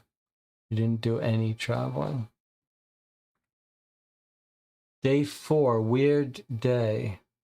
Stefan was gone this morning. His tent was zipped up. All his stuff was there. We waited around until after lunchtime to see if he would come back, but he didn't. No one really knows where he would have gone, but Ethan said he might have gone back to where they all hiked to yesterday. Rachel didn't say anything, but looked a little skeptical about that. In the afternoon, we decided to set out and look for him in the nearby forest and peaks. Well, everyone but Mike, who stayed back because he was injured. And he also made the good point that someone should be around in case Stefan came back so he doesn't wander off again. Rachel and I paired up and went hiking up along the peaks to see if he tried to do some climbing and got injured, or if the elevation would give us a better view of the forests. While we were out hiking, she told me all about what happened yesterday when they all went out for a hike. They all started out together as a group, hiking along the side of the creek, dipping into the forest when the footing was treacherous. Rachel and Stefan were leading the group, walking ahead of the others, and they got wrapped up catching up about life. About an hour into the hike, they heard a shrill yelping sound in the forest that stopped them dead in their tracks. When they turned around to check with the rest of the group, they realized they were alone. They had no idea when Mike, Ethan, Casey, and Carl had broken off from them, and they backtracked a bit but couldn't see them anywhere. Rachel and Stefan continued on to the planned destination. Maybe the rest of them wanted to try a straight line trek through the woods to the end of the creek. Rachel and Stefan got to the waterfall and no one was there. They stayed for a bit, took in the sights, took some photos, and left. Rachel and Stefan took some photos. So maybe these.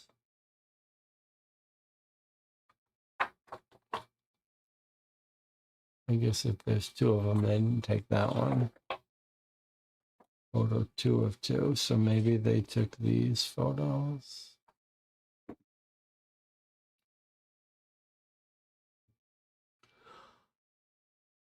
They took some photos and left. On the way back, they heard strange animal sounds, the sounds that rabbits make when they're caught in a trap, or elk calls, or somewhere in between. Felt like they were being watched the whole time they were walking back. They got back to the clearing and found the group. At some point when the group separated, Mike got injured and was being helped along by Ethan. When Mike saw Rachel and Stefan approaching, he jumped up and moved towards them. Ethan grabbed Mike to stop him, and Mike freaked out. He shoved Ethan into Casey, and while they were tumbling, Mike hobbled to Stefan and saddled up next to him. Stefan asked what the hell was going on, and Mike said he'd explain at camp, but it was clear he was mad. The whole group walked back together, with Rachel and Stefan trailing behind, with Mike to help him walk back at a slower pace. Rachel felt something wasn't right. so she positioned herself between the group of three and Stefan and Mike. Casey, Ethan, and Carl kept whispering amongst themselves and kept glancing back to look at them.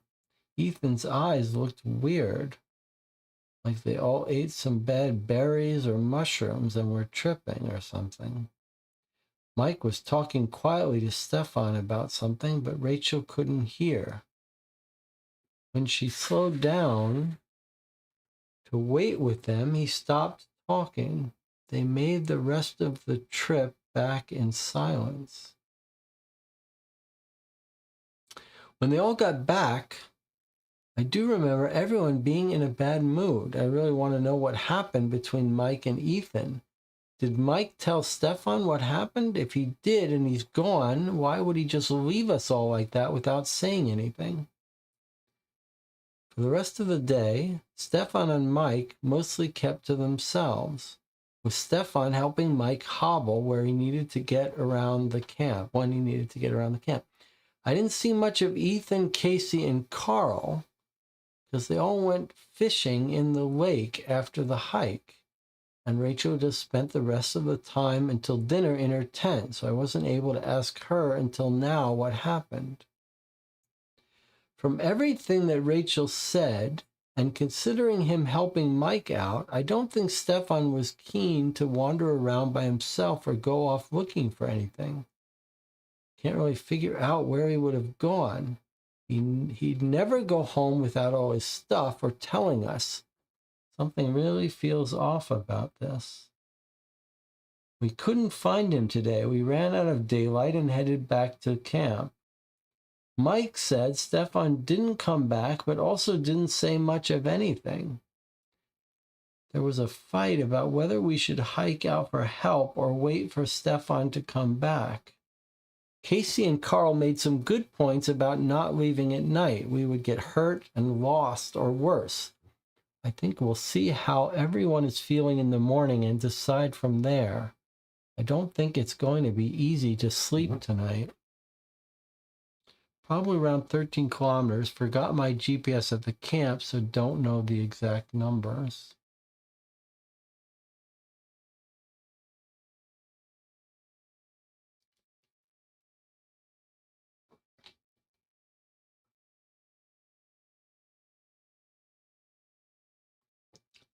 Jonathan Warner says, I'm enjoying it. Perry says, plenty creepy. What could that shriek be? A witch? They said it was her, and wanted some sacrifices. Did something bite them?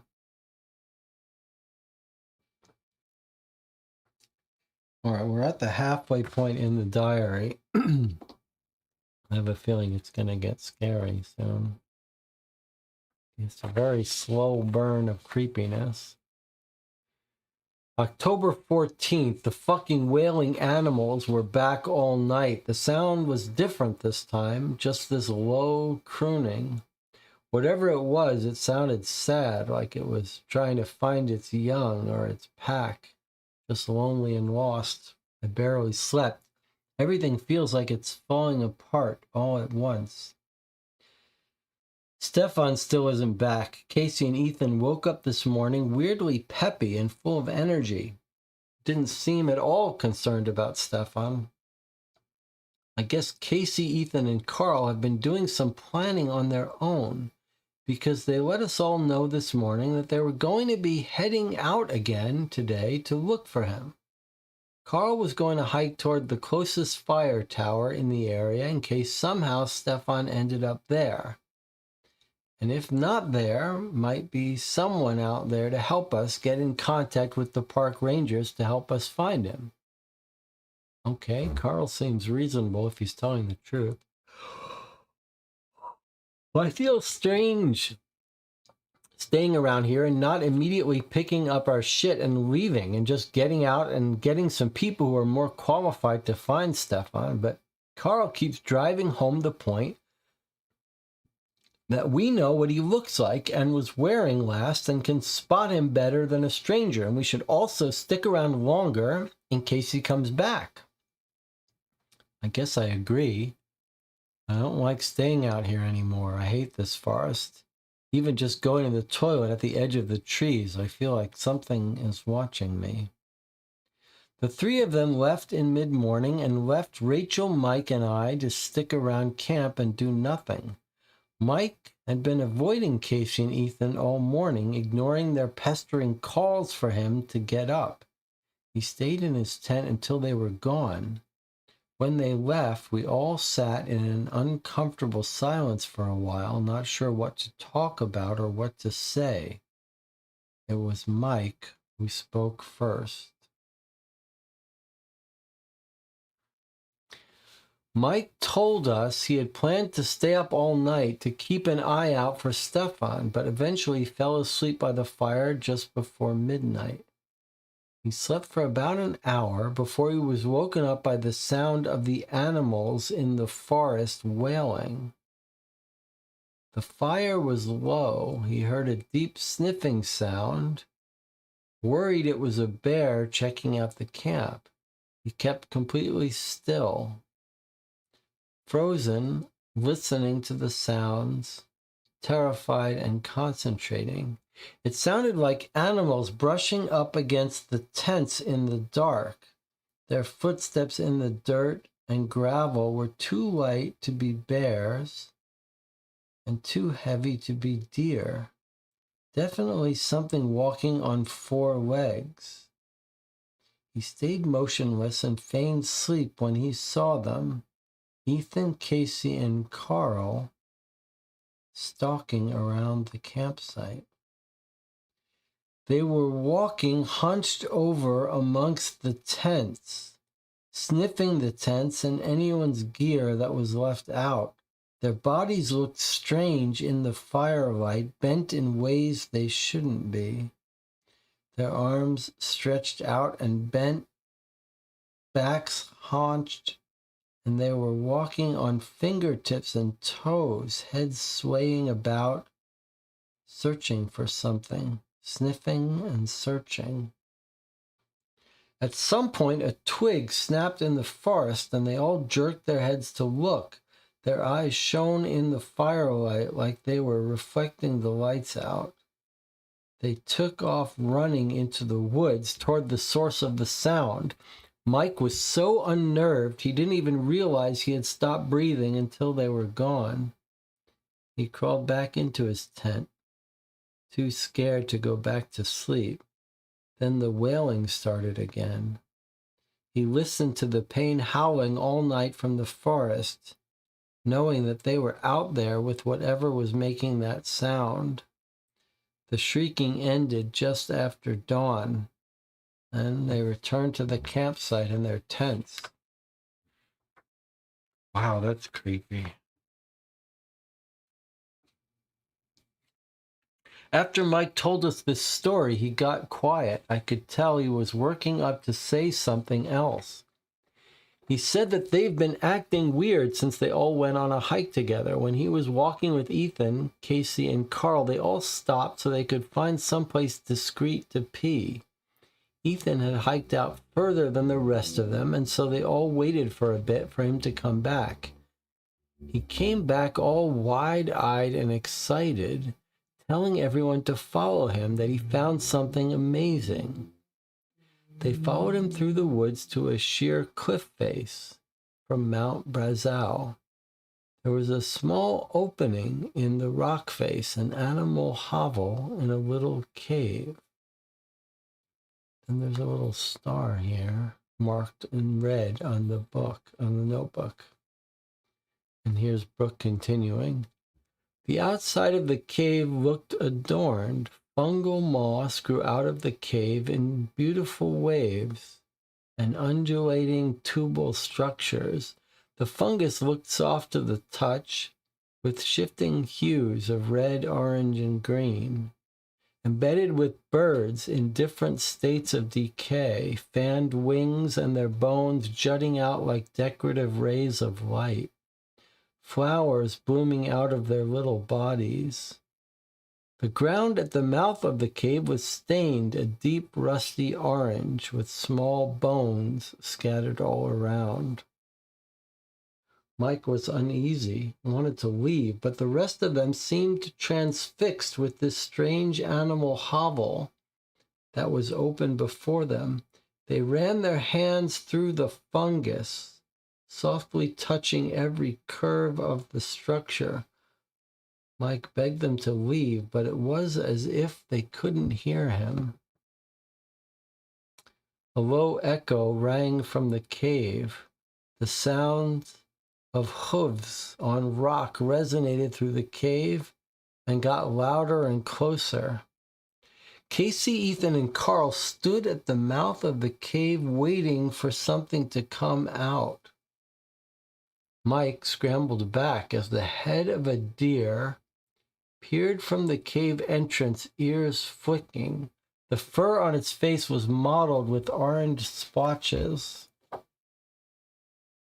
So this is the deer, but we can't really see the orange splotches, although maybe those are those two red dots there. Maybe it's just the discoloration of the photo. As it moved out of the cave, the deer seemed to get taller. Below it, entering the light, a second deer's head. This head, with its horns a tangle of bone and rotting velvet, erupted out of flesh and fur beneath the first head. Its eyes were glossy and black. So that's what the group spotted, the second deer head. Glossy black eyes.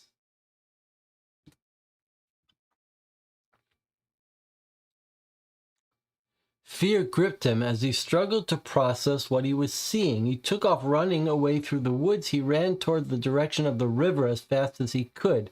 A jutting root caught his ankle and he fell. He tried to get up and walk, but the pain in his leg was too great. He crawled. Half an hour of crawling through the woods before he heard someone behind him. It was Ethan, Casey, and Carl. They all had the biggest smiles on their faces and were excited to see him. Ethan picked up Mike, forcing him to lean on him and walking him forward back towards camp. The skin on Ethan's hands was stained a rusting orange, and his breath was acrid and sweet. They were all chatting happily about what an incredible find they had seen and how they couldn't wait to check it out again tomorrow and bring the others.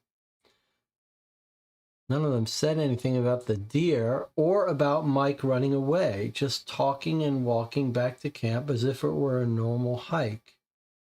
Ethan looked at Mike and said, "What a good hike, eh?" in a stilted cadence, and that's when Mike noticed Ethan's eyes. His pupils were massive and pulsating slightly, squeezing into an oval before snapping back into large saucers. Mike was struggling to stay calm as the four of them walked back. He convinced himself that it was all in his head. But once he saw Stefan and Rachel, reality came crashing back and his fear took over again. Okay, so they all touched this fungus and the deer was living in this cave, and now they're like on mushrooms and drugs. These three of them. Mike didn't go to the cave, didn't touch it, so he's unaffected.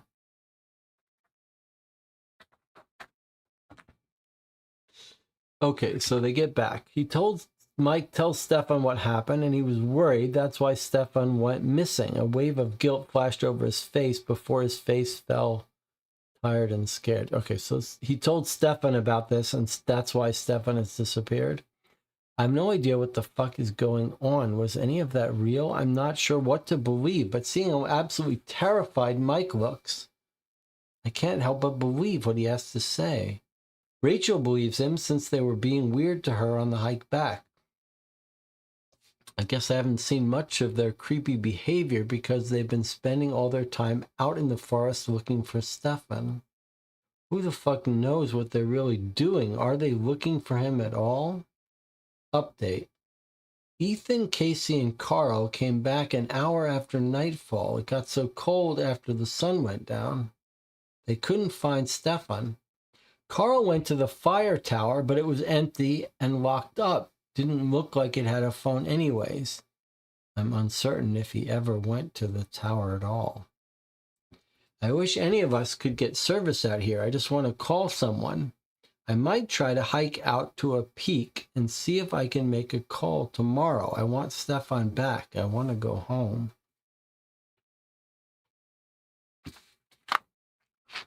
This was all from October 14.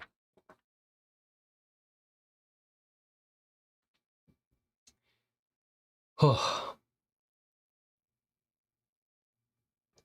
stressful.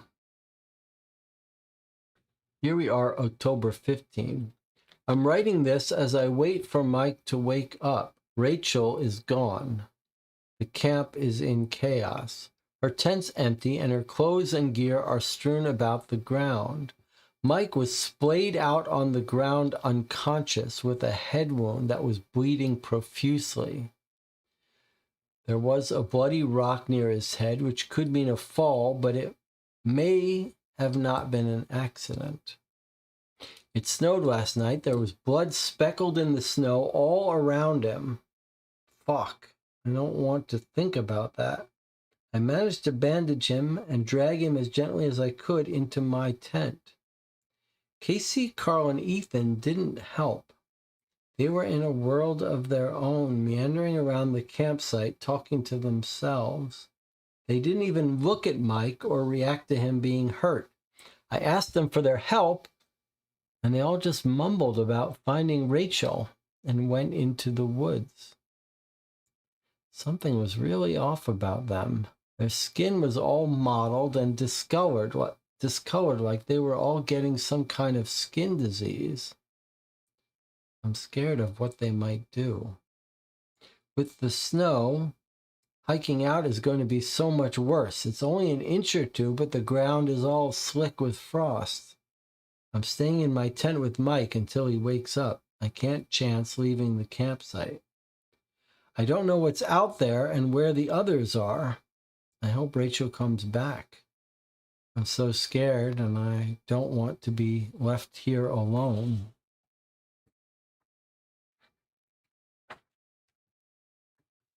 They found Stefan. Casey and Carl came back to the campsite and asked me to follow them because they found something I needed to see. I didn't want to leave Mike, but I did. I don't know why I did. Stefan's body wasn't far from the campsite. He was strewn up in a tree and ripped apart. His arms were entwined with branches held up above his head as if he were holding something, but his hands were gone. The branches of the pine had been ripped away to fit his body closer into the tree, with the branches keeping his arms up and holding his legs off the ground. There was so much blood all over his face, and his shirt was soaked with it, and all the spots with holes gored into him, like from antlers. Every time I close my eyes, I just see the holes. I don't understand what did this, how this happened to him. Why the fuck did they show this to me? Why couldn't they have just told me he was dead and left it at that? I didn't need to see him to see my friend like that. They all had this sick gleam in their eyes when they brought me here and stayed with the body even after I freaked out and ran back to camp. I pulled all my gear into the tent and grabbed Mike's hatchet. I don't know what's going to happen, but we need to get out of here. October 16.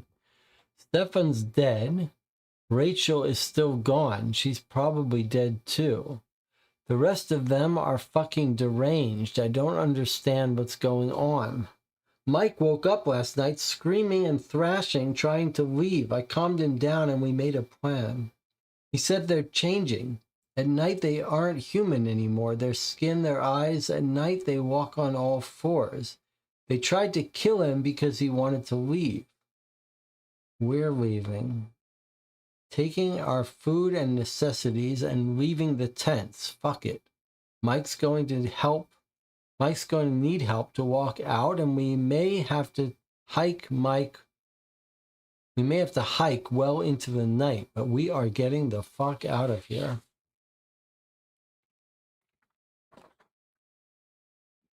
Last comments in here are: the woods are lovely, dark and deep with lots of blood. I mean, that doesn't look really like her handwriting anymore. So the last entry in the diary is from October 16th. She's leaving with Mike. Boy, that's creepy. So the three of them found a cave with the deformed deer and the fungus. They touched the fungus and they've become infected into some other creature. And yet they weren't just turned into zombies, because they were talking about bringing the people to her, whoever her is. Maybe her is the deer. And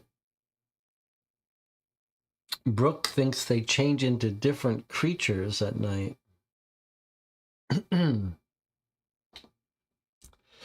John says, I guess I was wrong about the photo with the crime scene markers. Didn't seem to be where Stefan's body was. Brooke, Rachel, Mike should have run while the weird trio was away. Why are they sitting in this camp? Well, Mike is injured and they're scared. They don't know what to do.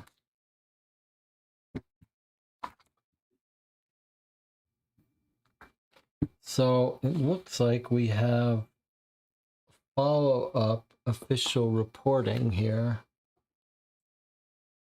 So Con Seward, who is running the official thing, is now reporting on 3/15/2004, several months later. Missing persons investigation, Jasper National Park Services, Casey Johnson, Brooke Hendricks, Carl Kirby, Ethan Meyer, Rachel Smith, and Michael Vanderbeek. Continuation of the ongoing investigation in collaboration with Jasper National Park Services, 3204. Ground sweep of the campsite, adjoining areas, and nearby mountain peaks. No additional signs of missing campers and no sightings. Recommended cease sweeps, but continue surveillance of trails and nearby campsites. So this case is considered open and ongoing. So a couple months later, they can't find anyone. They're just not much they can do. But here we have now a month later, April 12th. Continuation of the ongoing investigation in collaboration with Jasper National Park Services.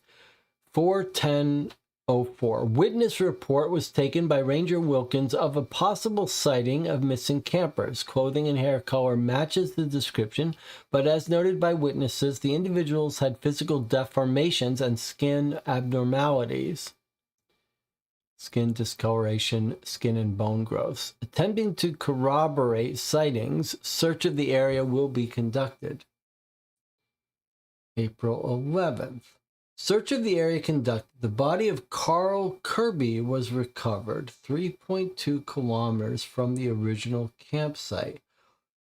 Autopsy reports state Kirby was recently deceased, estimated within the last 2 weeks. The body was in a shocking state of deformation. The coroner noted skin abnormalities covering a majority of the body, similar to lichen, varying in shades of red, green, and orange, which matches the description of the other missing campers stated by the witnesses. Cranium shown growing horns, a deformation stemming from bone growths out of the skull. Horns similar to that of elk with deformations and undergoing the process of shedding. Sloughing off, sloughing, trying to remember how to pronounce that word. Sloughing off velvet, exposing bone. Causes of deformation are unknown, but the body has been quarantined.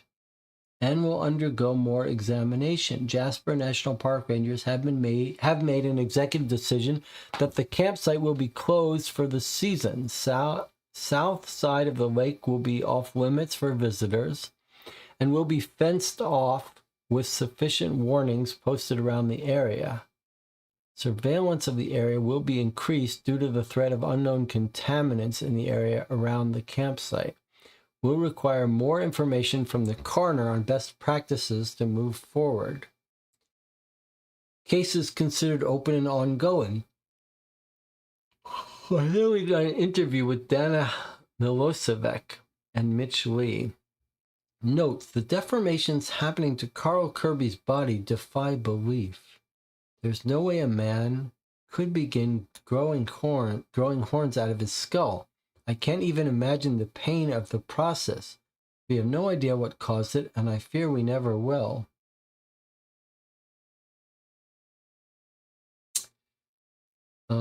Jonathan says, there's a weird triangle on the report. Maybe we should mark this page and the page from the journal with the star drawn on it. That's a very good observation. Okay, so let's do two things. Let's keep a card about the strange red symbols. And there was one that we saw that was in the diary, right? So we saw this little stamp, symbol stamps.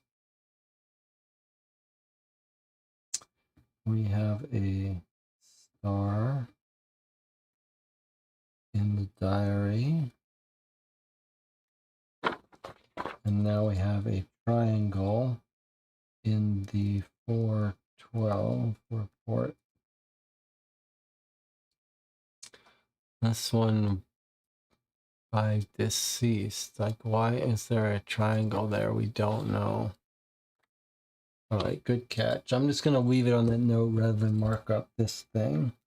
All right, so, but Carl, one of the three people that touched the fungus, is dead. So are they all going to be dead now?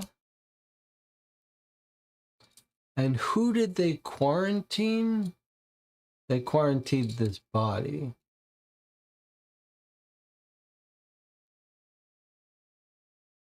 And he seems to be growing horns. All right, we have a transcript interview with one of the witnesses, the two witnesses.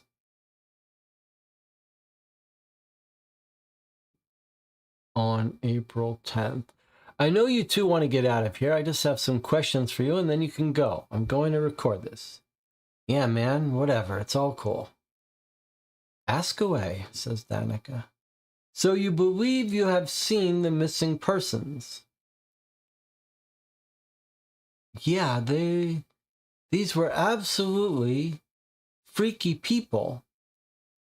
There were absolutely freaky people out in the woods. They kind of looked like them, but they were all messed up. Yeah, man, there were these absolutely freaky people out in the woods. It kind of looked like them, but they were all messed up. Yeah. Oh, that's her. So you believe you've seen them? Okay. Yeah, their skin was all fucked up. Some of them had like horns. There were three of them, two girls and a guy. The brunette and the shorter blonde, and then the beard guy. Horns? Yeah, like a deer or some shit. It was all fucked up. How can you be sure it was the missing campers or even people? Sounds like some sort of animal if you were seeing horns. Because deer don't walk on two legs, dude. Yeah, plus they were wearing the clothes that those people were wearing and all those notices that are all over the place. Hair color and clothes were all jacked up, but they matched, kind of. but they have horns. Yeah, like legit horns, and their skin was all fucked up and blotchy and covered in like fungus or lichen or something. All the wrong colors skin should be. Okay. And where did you say you saw them? Hey, we're at the edge of the lake, the bottom part. We were canoeing to Spirit Island and overshot it, and they were all on the shore, like staring at us. It was freaky as hell, man. They were just standing there staring at you. Yeah, it seemed like they wanted to jump us or something, but we were too far away in a canoe. They didn't seem like they wanted to go in the water. Okay. And you didn't approach them or call out to them? I yelled at them about them staring at us to cut us out, and they just yelled, and it sounded like a dying animal. Scared the shit out of me so bad I almost flipped the canoe. Yeah, you almost did, you dumbass. You could have killed us or worse, gotten us stuck with those freaks. Okay, cool it. They yelled at you, and that's it? They freaked us out so bad, we just left and brought the canoe back and then came right here. Yeah, those people are crazy, man. I think they might, like, kill somebody again. Again? Well, they killed those other guys that were with them, right? It was in the news. Well, I don't... They definitely killed them. Okay, enough. You have anything else to tell me? Well, the dude's horns had hands. Hands. Yeah, like there were hands stuck onto his horns. Like severed hands. Jesus, I'm gonna be sick. Well, first we thought the horns were just weird, but then we saw the fingers, and not a lot else looked like fingers. The hands were cut off at the wrist and stuck on the nubby ends of the horns. And they were a different color than the horns, obviously, but also a different color in the way that they had definitely been rotting. Like the skin was, Stop, just stop. So, can we go? Yeah, get out of here. Cool, later. What the fuck is going on, he says. So the hands they cut off from Stefan are now stuck onto the antlers of one of these people. That is very creepy. It's also weird that 3 of them, 2 girls and a guy. So this is not remember the 3 people that originally went into got fungus were 2 guys and a girl. And now on our 410 report,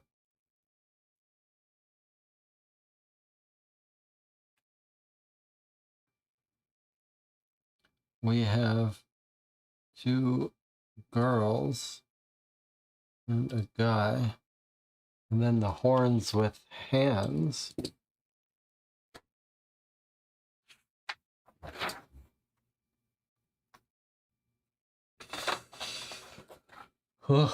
Okay, time for another break.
You're watching Call for Two. We are maybe 75% of the way through Curious Jasper Park, and we've got a very spooky, creepy story happening here. I'm almost a little nervous to keep reading, but I guess we have to keep reading. So we've got another report here from June. So 2 months past the last time a witness ran into the campers. Continuation of the ongoing investigation in collaboration with Jasper National Park Services. Area remains closed and consistently surveilled with no sign of campers. It has been noted there is a lack of wildlife sightings by those occasionally patrolling the area, which is of some cause for concern. Notes relayed from coroner. The autopsy report shows no signs of trauma to the body. Blood work reveals elevated lymphocytes. Spinal fluid and blood samples culture tests show rapid fungal growth similar to blastomyces. Noted malformations of the body, even on the cellular level, similar to the malformation present within cancer, but something unlike anything he'd ever seen before. Stomach contents indicate the victim was subsisting largely on some form of berry due to the collection of seeds in the stomach and intestinal tract, with no confirmation as to what yet or if it is the source of the rapidly formed physical aberrations. Area and situation are being monitored. The case is considered open and ongoing.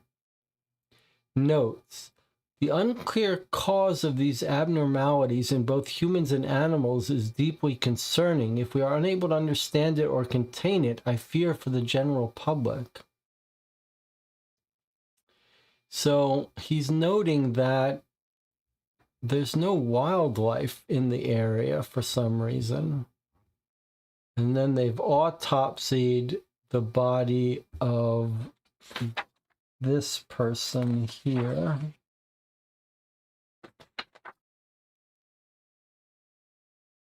Body of Carl Kirby.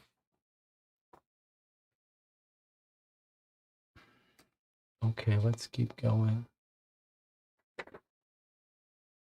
All right, I see another weird symbol. So we are now 4 months past the last date and a year past the original disappearance. We've got another marker here. I'm not even sure what that marker is. 10/20/04 report. A year since their disappearance. Continuation of the ongoing investigation in collaboration with Jasper National Park Services. 10/15/04. New information has been made available for the investigation. Footage collected by a trail cam established by a graduate class in wildlife biology and infectious diseases at Mount Royal University within Jasper Park was recently recovered by the students and instructor to observe the collected data on 9/1/04. Footage collected was of an assumed undisturbed area using a motion-activated trail cam to record potential sightings of infection or illness in the local fauna due to a site of unknown contamination. Before we read this, this is just very casually mentioned. A trail cam established by graduate class in wildlife biology and infectious diseases? There's a graduate class in wildlife biology and infectious diseases at Mount Royal University within Jasper Park. I guess they mean the trail cam within Jasper Park, not that this university is within Jasper Park. But why is this university? Why is there a university class on wildlife biology and infectious diseases? That's an odd combination. Trail cam was approved by Forestry Services and the Jasper National Park Rangers, but was missed in the initial discovery phase of this investigation. After recovering the footage, reviewing it for data, discoveries regarding unknown individuals suffering from a possible infection were made by the students, and the footage was promptly turned over to university management. University management then passed along footage to the RCMP, which eventually was connected to the ongoing missing persons case and provided to investigators. The footage is to be reviewed by investigators and the park warden to determine the individuals and locations involved. October 17. Footage has been reviewed. A number of the missing individuals have been captured in the footage at various points in time. The most recent footage pertaining to the investigation is dated 6/8/04. 6804. That's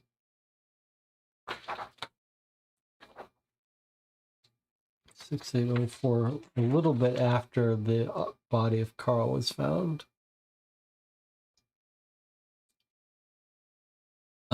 Footage dates and individuals captured are as follows. So 10/12/03. Okay, so they found this trail cam, which has been capturing motion triggered photos for a year now. So they've got photos during the hiking trip. Casey Johnson, Ethan Meyer, Carl Kirby are seen walking through a natural path in the direction of Mount Brazau. That's when they found the cave on 10/12. And it's captured again 5 days later. Rachel Smith running on the path towards Mount Brazau. Casey Johnson is seen following her at a slower pace, scaling rocks and trees in her pursuit of Rachel. Later, Casey Johnson and Ethan Meyer walking to Mount Brazau can be seen carrying some of their gear. Then March, Casey Johnson, Carl Kirby, Ethan Meyer, and Rachel Smith walking towards the area of the campsite and the location where the body of Carl Kirby was discovered. Noted abnormalities with eyes and head. So Rachel has been turned. Rachel's running. So they eventually find her, and now he's with them. Sorry. They're chasing Rachel, and it looks like Rachel's been caught and turned into the creatures. And then Carl Kirby is dead. So remember, they see 2 women and a man at this point. And I guess that's Ethan, the man, and Casey and Rachel, the 2 women. Poor Rachel has gotten captured and turned. And here it is, April, Casey Johnson, Ethan Meyer, and Rachel Smith walking towards Mount Brazau. Noted advancement in head abnormalities and visible skin abnormalities. And then June 11th, Casey noted advanced abnormalities running from Mount Brazau towards the direction of the campsite, followed by an estimated count of 17 animals of varying species and stages of deformation. So Casey, one of the women, is being chased by 17 animals. How weird. And we've got another symbol here on this same page. This is on the 10/20/04. This also reminds me a little bit of the, what is the movie with the girl from the new Star Wars? Who was in the Black Swan? What's the biology movie? It's a one-word movie. What's it called?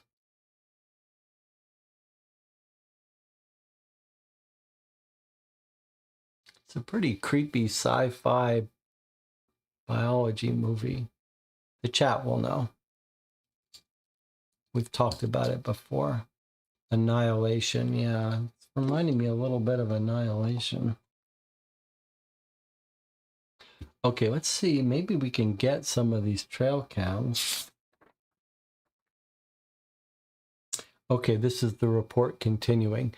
It is unknown at the time the whereabouts of the other missing campers, as footage only shows Casey Johnson as remaining in the area. The footage indicates an alarming change in the behavior and appearance of the missing individuals and is concerned about the possibility of cross-species environmental contamination.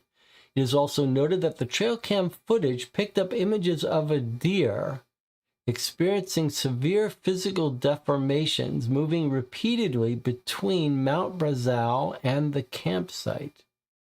Deer likely suffered the same malformations campers were experiencing and may be a possible vector. I think they're thinking that maybe this deer is the cause of all this, possible vector of contamination, I guess. The course of action will be to contact the Environmental Safety Bureau and suggest a wide area of quarantine. Missing individuals are assumed to be compromised by contagion and will now fall under the jurisdiction of environmental safety.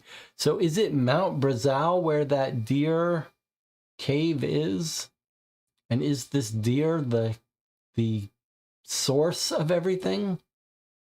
Environmental safety officials have... Is the deer a human? Was the deer originally a human? Environmental safety officials have established an effective quarantine of a 5-kilometer radius around the campsite. While setting up the quarantine limits, safety officials discovered a portion of the forest that contained numerous remains of animals undergoing the stages of deformation akin to those present within the trail cam footage. Samples have been taken for examination and the others disposed of. No sign of Casey Johnson nor the others. Quarantine will continue until conclusions can be drawn. Missing campers, if found, will be relinquished to environmental safety. Included documents, trail cam stills. Notes, I'm never setting foot in Jasper ever again. Something in the woods is changing the animals and changing the people that go there. Harry says, the infected deer doesn't explain the colorful fungus at the cave. No, I guess it doesn't. Oh boy, okay, now we've got trail cam footage. All right, let's take a good close look at this. So 10/10/2003, this is before things have gone wrong, but it's captured the deformed deer on the trail cam. That's spooky, with its glowing eyes and deformed double head. And then here we have them on their hike where they get infected. So remember, 3 of them, a woman and the 2 men, Casey, Carl, and Ethan, and then Mike hurts his leg. He doesn't get infected. So I'm not sure who we're seeing here, but this is them heading for their walk, for their hike where things are going wrong. This looks like there's some discoloration over here. Like, I wonder if that's the cave.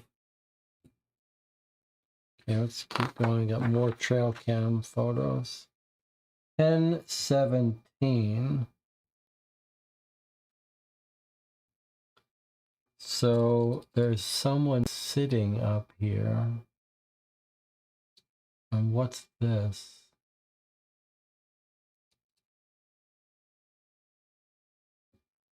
What is that? That's a person? Almost looks like a little ghost, but weird.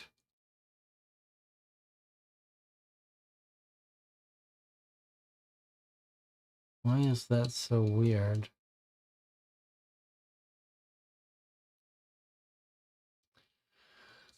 I mean, 10/17, this is, things have already gone very wrong.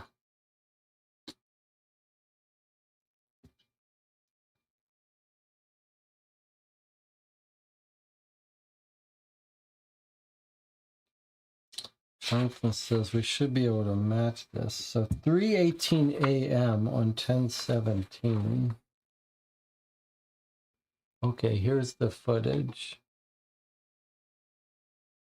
That was what we were just looking at. So the first photo was Casey, Ethan, and Carl.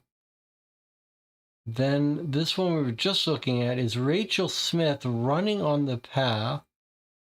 Casey Johnson is seen following her at a slower pace, scaling rocks and trees. So this is supposed to be Casey running on the path and being followed by Casey, the other woman. So is this Casey, the other woman, and is this the Rachel running? Is that the idea? And that's why it's blurry, because she's running? Or vice versa? It's a little weird. The next photo down here, which is all blued out, 6:44 a.m., we're told that this is Casey Johnson and Ethan Meyer walking to Mount Brazil, carrying some of their gear. All right, so Casey and Ethan walking, carrying gear.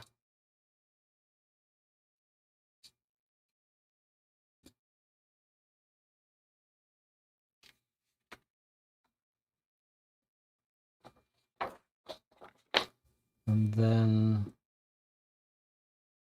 here, the description is from 3/29. So this is 5 months after the disappearance. Casey Johnson, Carl Kirby, Ethan Meyer, and Rachel Smith walking towards the campsite and with abnormalities. So they've captured Rachel, turned her to. I have a hard time seeing all the people, but maybe this is one of them and this is the other three. Let's take a good look at them. Okay, so they've got horns growing out of them. They've got the glowing eyes, hunched over, but they're still carrying their gear. That's creepy. And then here, a couple weeks later, this is the four of them again. No, just three of them this time. Casey, Ethan, and Rachel, and Carl is no longer to be seen. And now they're walking back from the campsite to Mount Brazil. So here they're walking from Mount Brazil to the campsite. There's four of them. On the way back, Carl Kirby is not with them.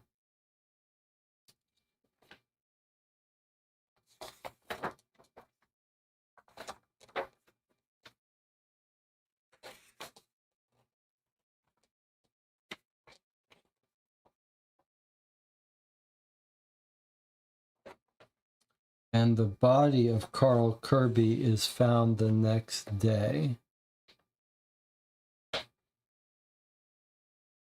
Or that day. So I have gone into the campsite with Carl, and then Carl stays at the campsite dead.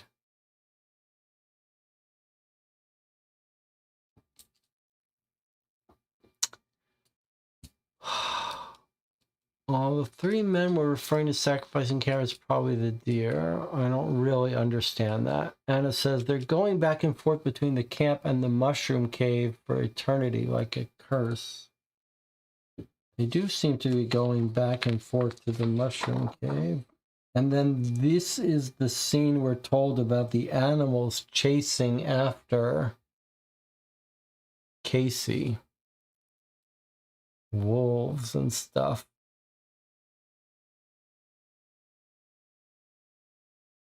Here she is running. Looks like a pretty bad Photoshop job, but these are supposed to be the animals chasing Casey in June. So we're told that this photo is Casey Johnson with her advanced abnormalities, which we can't really see, running from Mount Brazil down to the campsite, followed by 17 animals.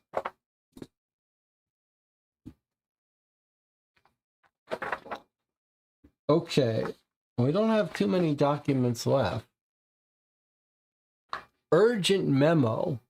This is a year after it, and we've got this symbol, which we've seen before.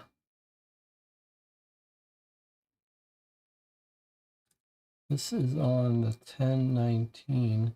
This is by a new organization, Mount Royal University. Aha, the suspicious university. Urgent memo regarding individuals in recovered footage to whom it may concern. I am writing in regard to a missing persons investigation that my graduate class unknowingly submitted evidence to. From my understanding, the individuals captured in our trail cam footage were campers who went missing from a campsite in the vicinity of our research area. After reviewing the footage further, after submitting a copy to the RCMP, there have been some discoveries made within the footage that I find deeply concerning. The individuals appear to be suffering from a fungal infection that my students have been researching for the last year, and which the trail cam footage was part of this research. The basis of our research was investigating an increase in infections in animals present within Jasper Park. Environmental surveys show contamination in the soil and flora that has spread to the residing wildlife. I fear this infection has now crossed species and infected the missing campers, as they are displaying similar symptomology of skin abnormalities and erratic behavior. The cause of the contamination is still unknown to us, but it is present in all samples taken from the area, soil, plant matter, and even in blood and biopsy samples taken from infected animals. There is an extra level of caution that will need to be taken with these individuals. It is now known that the infection can pass between species, and the level of transmissibility is still undetermined, so they are assumed to be contagious.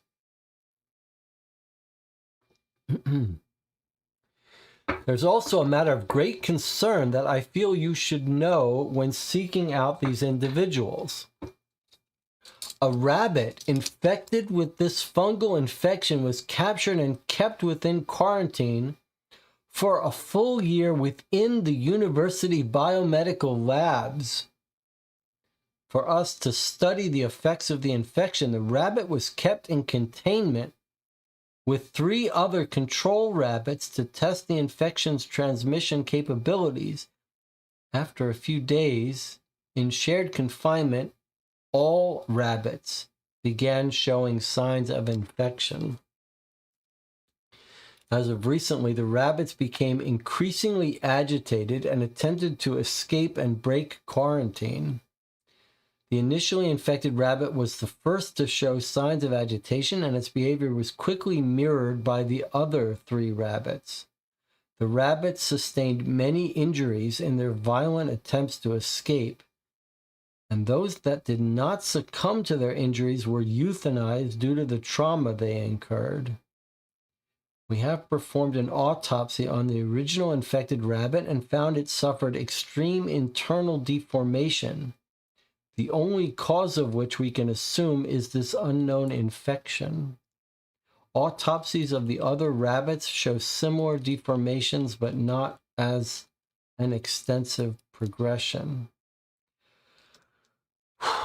While the effects of this infection are completely unobserved in humans, there is potential for the disease progression to manifest similarly in humans as it has in animals. This is all to say that the individuals you are looking for may potentially become violent and combative if encountered, so I can't emphasize caution enough when interacting with these individuals. The final stages of the disease are not yet known, and their effects on both animal and human physiology are unpredictable. In the plainest terms, I have no idea what this is, and with the likelihood of extremely violent behavior, I would avoid these people at all costs. They are potentially contagious and assuredly deadly. I recommend our research area be quarantined before further tests can be done as to the source and progression of this infection. If my research reveals any new information, I will be sure to share it with park authorities, and I would like to request any information on the individuals, if they are recovered, to be passed along to myself and the university to help with our research. Dr. Sam Legault.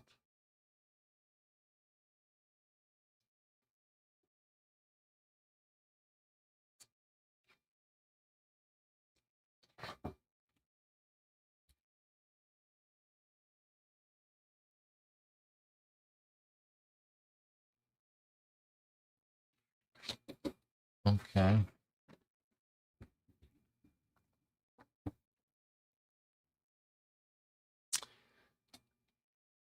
4/13/05, so a year and a half since the original disappearance. Continuation of the ongoing investigation in collaboration with Jasper National Park Services. 10:15, quarantine continues. Area south of Malign Lake is designated for permanent closure. Fenced off and surveillance cameras installed in the perimeters. Key areas of the enclosure. No indication of causes for the deformation amongst the wildlife and missing campers present within the environment, but the area is to remain off limits to visitors to prevent any possible exposure. Then in March 21st of 2005, noted strange animal sounds emanating from the quarantine zone recorded on surveillance footage matched sounds described in Brooke Hendrick's diary and sounds heard by witnesses, known causes or source. Then the date of this report, April 13, 2005, quarantine continues. No sightings of Casey Johnson or animals within the quarantine zone, despite the heavy presence of surveillance cameras. The areas will continue to be restricted and monitored, but no longer actively investigated. This case is considered closed. Are they crazy? Notes, this case continues to confound me. Something is wrong in that forest, in those mountains, and I hope to God none of us will ever have to face it. Feels like you should be dropping the nuclear bomb on this forest, or cementing it in or something. Build a big fence. They are quarantining it, but it seems like you gotta go kill everything in this forest now. Okay, we've only got 4 documents left, and here is a report from Jasper National Park Safety and Security Office. Visitor altercation. Anna Murphy on June 22nd, 2005. Hoboken Creek Trail. Summary. A reported altercation between park visitors was reported by the affected party, Anna Murphy, on June 22, 2005.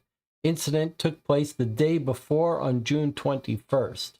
Miss Murphy stated she was hiking alone along Hoboken Creek Trail when she was approached by a young woman who looked visibly distressed and unwell.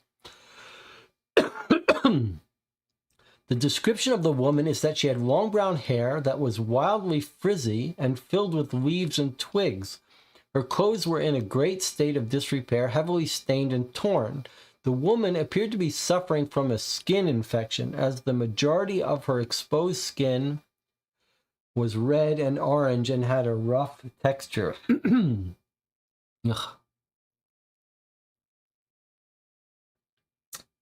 The woman approached Miss Murphy on the trail, appeared to be in some state of distress, motioning for Miss Murphy to follow her. The woman's speech was slightly garbled, but she was requesting Miss Murphy to come with her that someone needed help. Believing she was being led to another lost hiker, potentially one injured, Miss Murphy followed the woman away from the trail through the woods leading toward the mountains.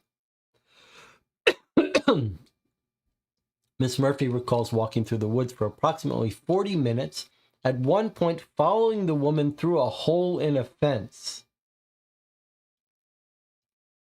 The woman's behavior seemed erratic and unnerved Miss Murphy, but she said her concern of someone in danger outweighed her discomfort with the woman she was following. Eventually, the woman brought Miss Murphy to a cave and gestured for her to enter the cave. Miss Murphy asked the woman if there was someone in the cave who needed help, but she did not respond, only attempting to force Miss Murphy into the cave. As she was pushed into the cave, she said she felt herself brush up against hair, fur, rough skin, and what felt like bone, coated in a sticky, wet substance. Fearful of what was in the cave, Miss Murphy struggled against the woman to leave, and it was at this moment the woman became violent, scratching and biting Miss Murphy. During the altercation, she states she thought she saw someone exiting the cave, a blonde woman, mostly nude, with the same skin abnormalities as the woman who brought her there. She was unsure what she was seeing due to the dim lighting at the mouth of the cave, but the blonde woman's legs appeared to be covered in fur, and her abdomen looked as if she had been gored by a deer, with the horns remaining within her torso. Seeing this sight terrified Miss Murphy, and she was able to push over the woman and run away from the cave. She could hear the sounds of the woman pursuing her until she reached the fence line, where she was unable to locate the hole she had crawled through earlier, and instead had to climb over, cutting herself on barbed wire in the process. Once she cleared the fence, she heard a guttural scream from within the enclosed area, which terrified her to her core, and recommended her running back down to the trail and to her car.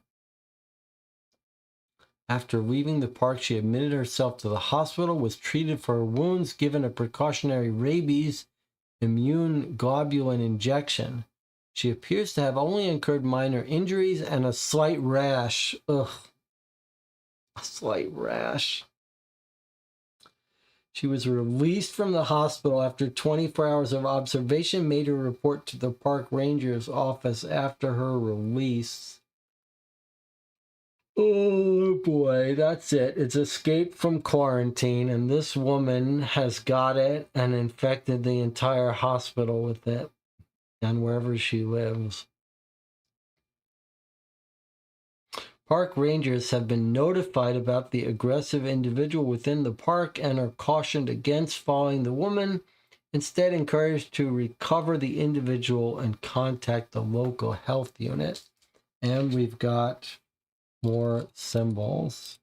That's it, though. The infection has escaped quarantine.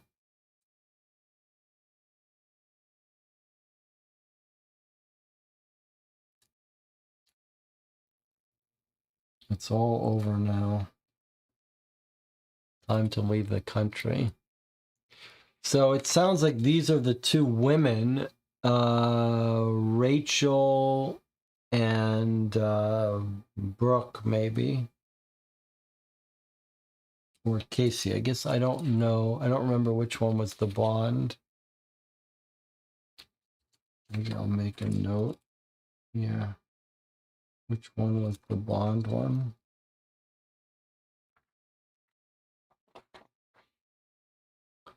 Wow, more symbols. What have we got here? 3 more documents. Infection nexus has broken containment. Quarantine site compromised. 1 new confirmed infection node. Location unknown. Known infectious nodes. So these are the different people. They've all been given a symbol. Subject 1 is deceased. That's Stefan. Subject 2, last sighting at the quarantine site. Subject 3, Subject 4 is deceased. Subject 5 is deceased. Subject 6 assumed alive, location unknown. Subject 7 alive, subsumed original nexus, current central nexus, escaped quarantine, location unknown. Subject 8 alive, infection incubating, location unknown. I think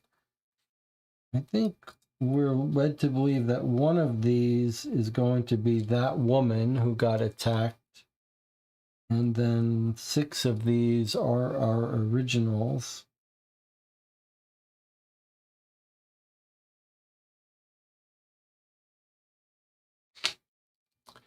Increased civilian surveillance in 100. This is the this is some organization that knows about what this is. This is some secret organization that's tracking this. Increased civilian surveillance in 150-kilometer radius of quarantine site. Cognitive connection of node. Cognitive connection of node spans 50 kilometers. Containment of one may lead to containment of the others. Nexus is the key of connection between all known nodes. Elimination of the nexus destroys the cognitive connection between all nodes. Eliminate the nexus at all costs.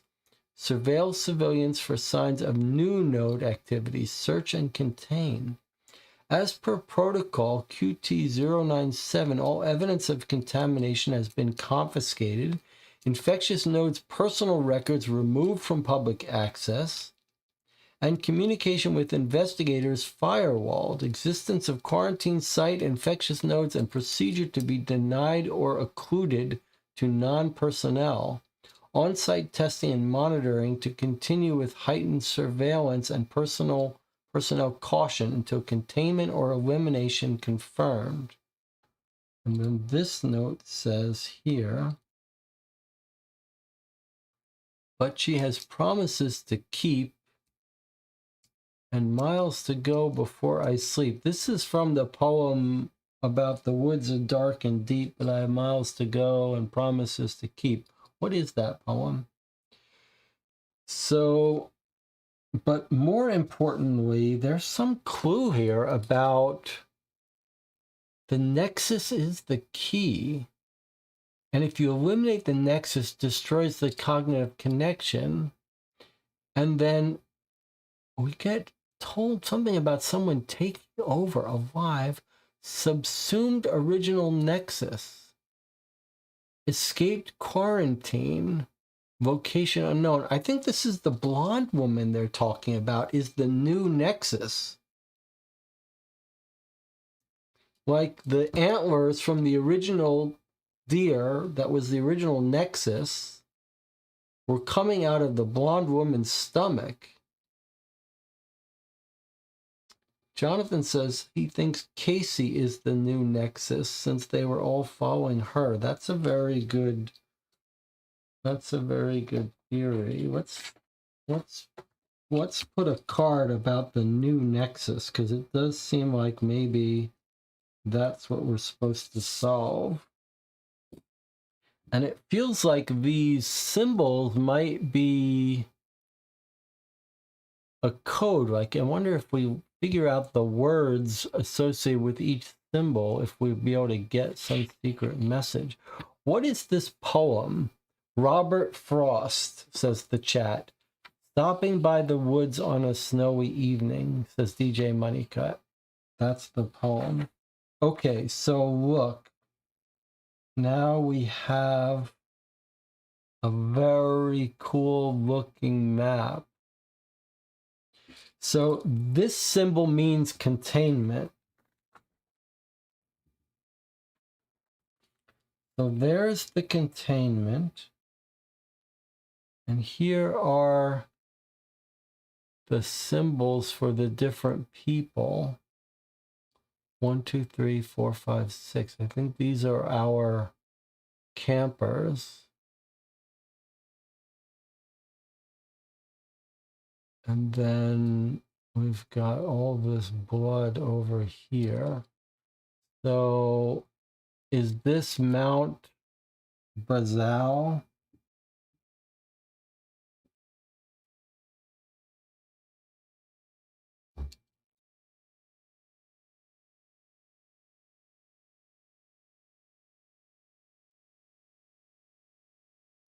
There's the mountains.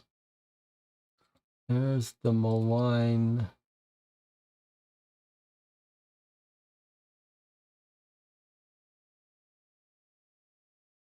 Tall ranges. FRON.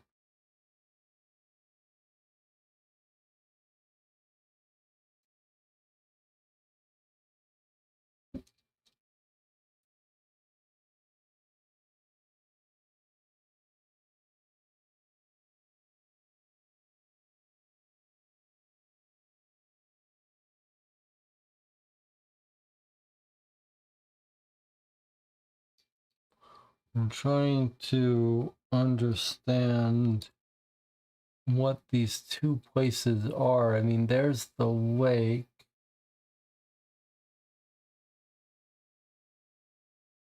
I thought what we were going to see is one is the campsite at the south end of the lake.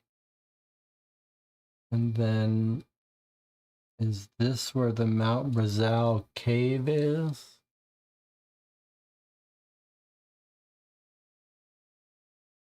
This is the containment zone.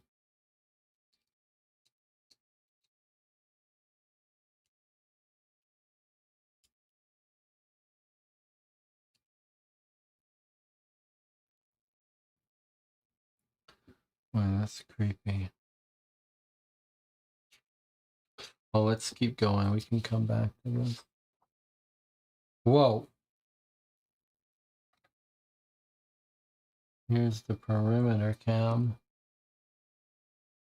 Whoa, look at the skin.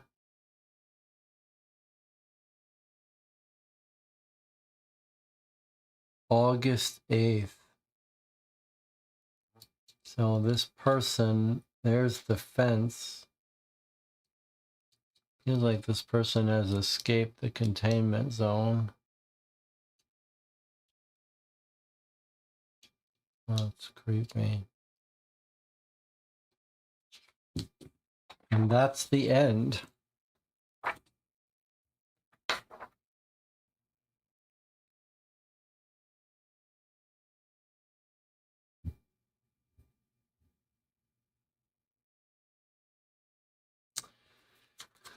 So, befitting the fact that this isn't really a game, that's the end. There is no questions to answer. There's no scoring. If we look back at our original thing, you can see October 9th to August 8th. That was the last photo we saw. You are to determine what affected the campers, their potential whereabouts. If these individuals must be under quarantine, it's best to track their movements. Be sure to record any notable events that may help with the classification. Once finished, report to me your interpretation of the case and what's being quarantined. So the last really weird thing is this.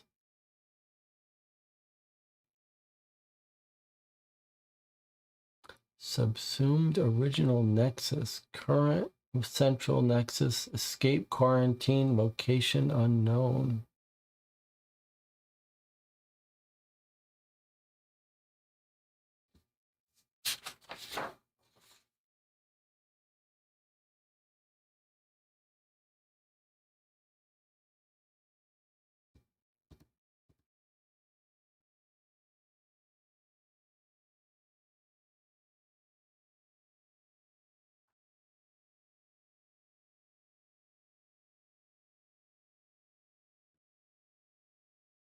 Anything else here that we should be paying attention to?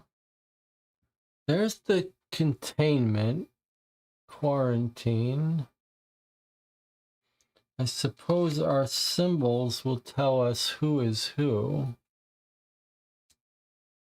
I don't know if there's a way for us to read this. Maybe we should be reading it this way.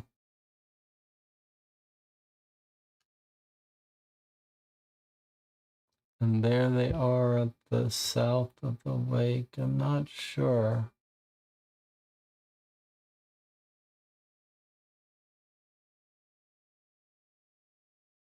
It feels like we should be able to find Mount Brazil, though, which I would think is up here.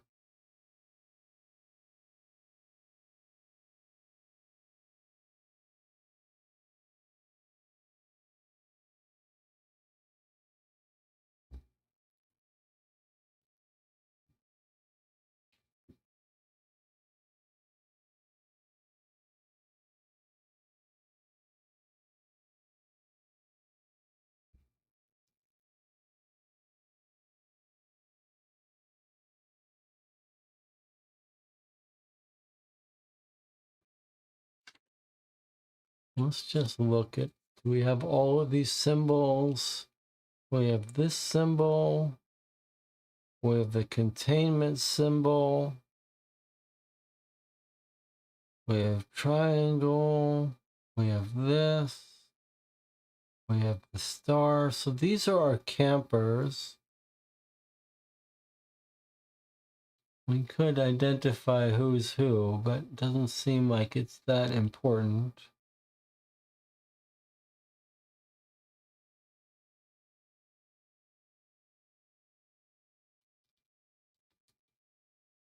The alternative theory is that this is where the infection has now leaked onto and escaped the quarantine. So maybe Mount Brazil and the campsite are all within here.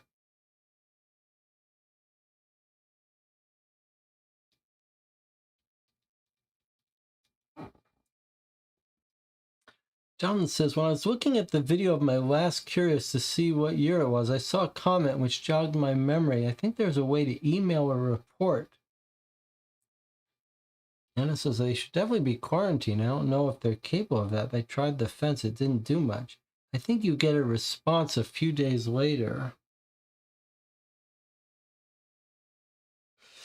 Well, why don't we do this? Why don't we take our 8-minute break? In the meantime, we'll bring up the Curious website. We'll see if there's any contact form or whatever. We'll come back. We'll discuss this case. Not a game, but a... oh, wait. I see something. On the back of this, contents, then look what it says. To report your findings and receive updates to the file, visit this website. Navigate to the reporting page, fill out the report contact form with the email subject Jasper findings. Indicate your theories. Okay, so what we'll do is we'll take an 8-minute break. We'll come back and we'll together submit a report and then discuss the case. I'll see you in 8 minutes.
Well, we're back. We finished reading through Curious Jasper Park, a very interesting, creepy story.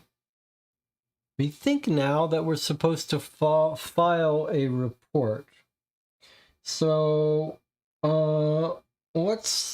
got a couple things to do. We have some discussion here, then we're going to talk about the game and submit our report. I do want to mention a couple things. I do think it pays to identify all the places we saw this and do a translation, because they're not all people. I think, for example, what we may have missed at some point when looking for where the cave was is this star means cave. It's seen two places. Here it's seen here. Murphy, this person lured Murphy to a cave. And then if you look in the diary where we see a star, we see the outside of the cave. So the star is cave. And then I think from that we can see that the cave is here within the quarantine zone. So their campsite and cave is here. I suspect we're going to find that that's the campsite where Stefan was killed. So let's see if we can identify who these people are with these symbols, and then we can be sure about who's dead and who's not dead. So let's see. Our triangle is on our 412 report.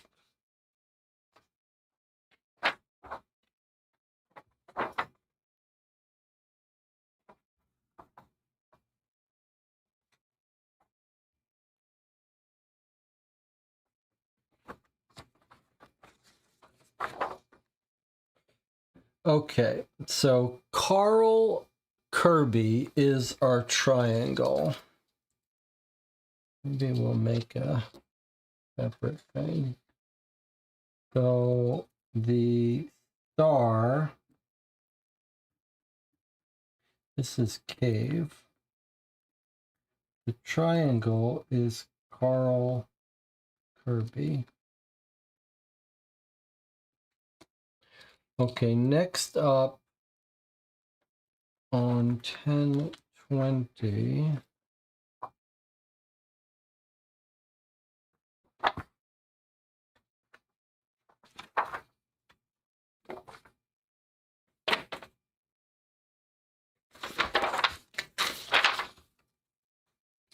Let's call the triangle.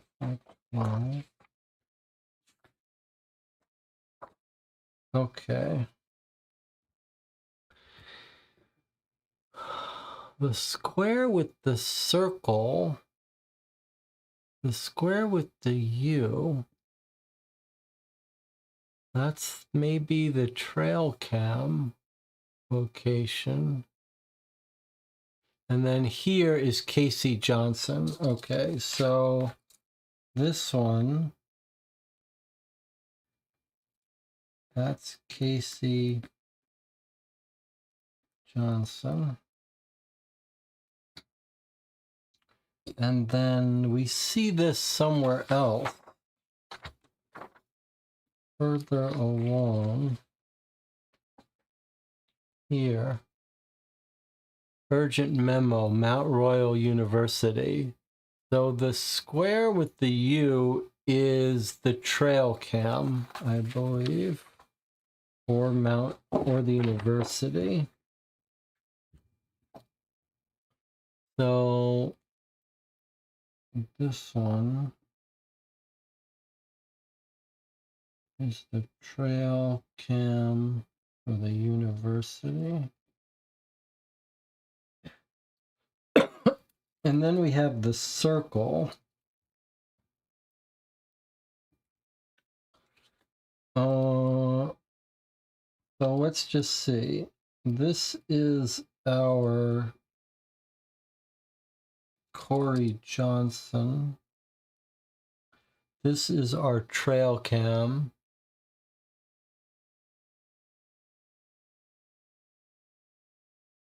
Johnson says there are other people at the square. I guess that's the square. What's this one? They seem a little different. Like there's this, which is a little trapezoid. There's our square. Jonathan says the square might not be Casey. It might not be Casey. Well, all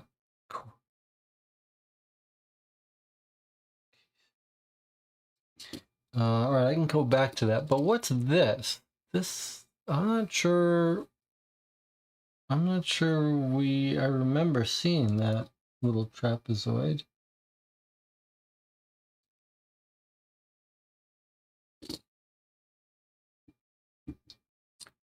Maybe we overlooked it though.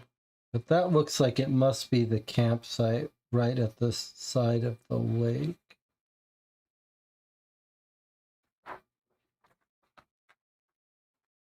And then subject 1 deceased. That's clearly Stefan, the first person whose body we find.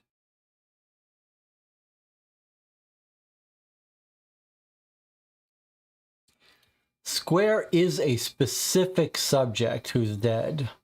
So the only question is who it is. And I think it's the last person found dead. So I do think that is the last person that's been found dead, which is the Casey Johnson. Or sorry.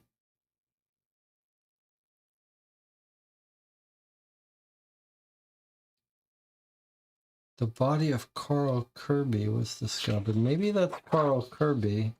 But then why do I have the triangle as Carl Kirby? Carl Kirby is clearly triangle. And who is the last person found dead? That should be the square, because that's subject 5, deceased. Surely that's... Where do we have that last body dead?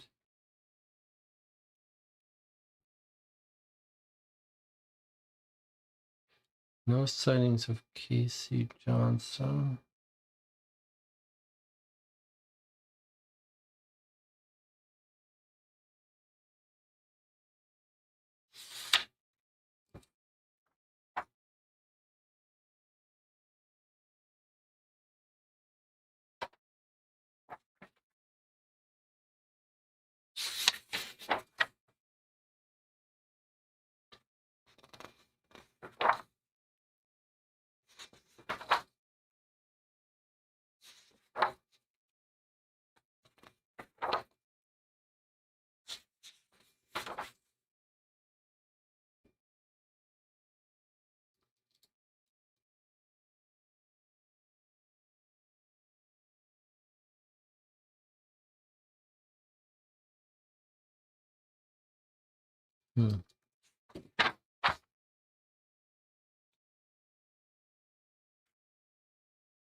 But you're right. The square here is mentioning a whole bunch of people.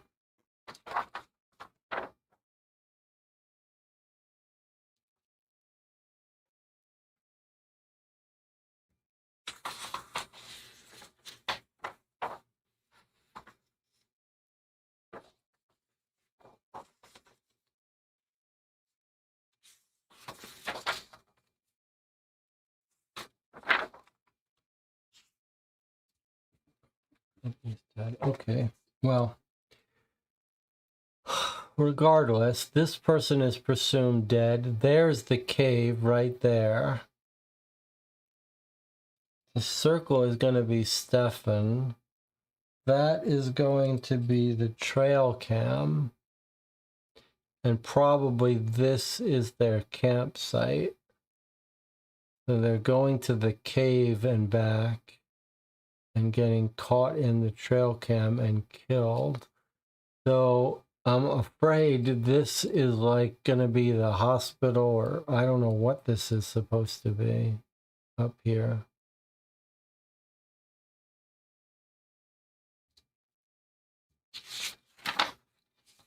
And then we've got this final sighting.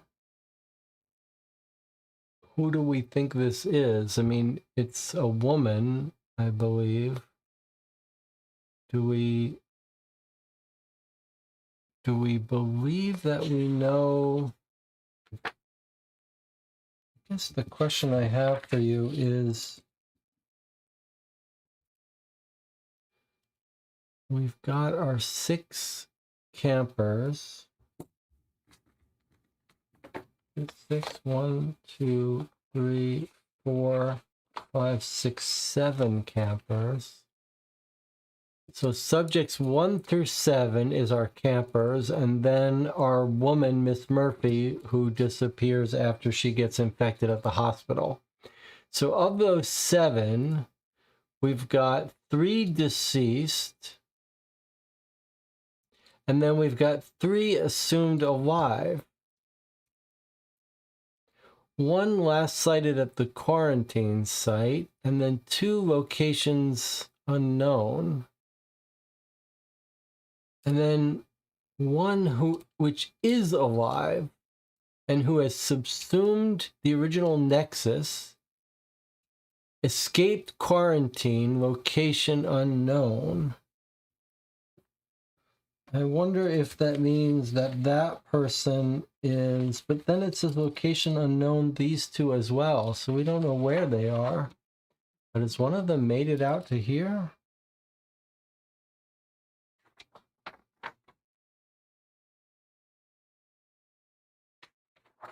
Be nice to be able to tell them who the new Nexus is.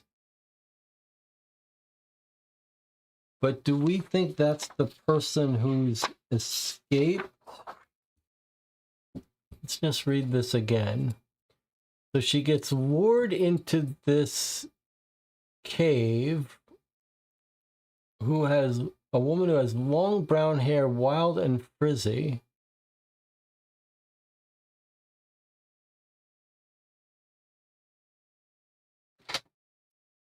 And then she says she escaped, and then she sees someone escaping from the cave. Blonde woman's legs appeared to be covered in fur, and her abdomen looked as if she'd been gored by a deer, the horns remaining within her torso.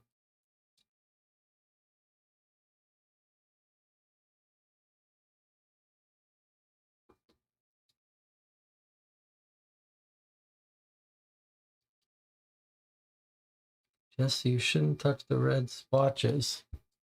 They could be infected. That's scary.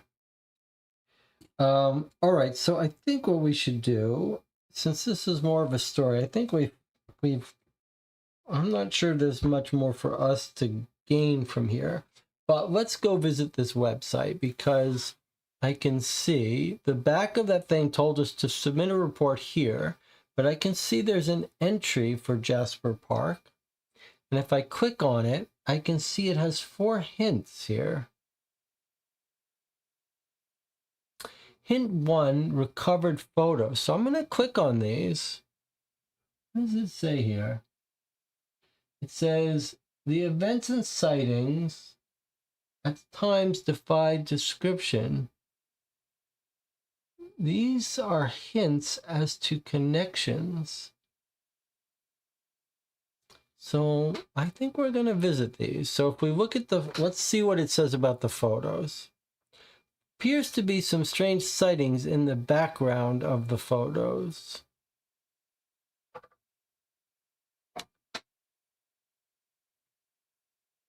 There are reported changes happening to the campers relayed by witnesses and captured on trail cam footage. It's not really very helpful. Secret memo. What's this? There appear to be some symbols marked on the memo that are marked upon other evidence. Yes, we noticed that and we found that. Now, here's our last annotated map. The map is of the area of Jasper National Park that the campers were staying in. The symbols match those on the memo. Well, that's not none of that was all that helpful. Not everything we knew. All right, so I think it's time for us to report in. Let's see how this works. Email your report.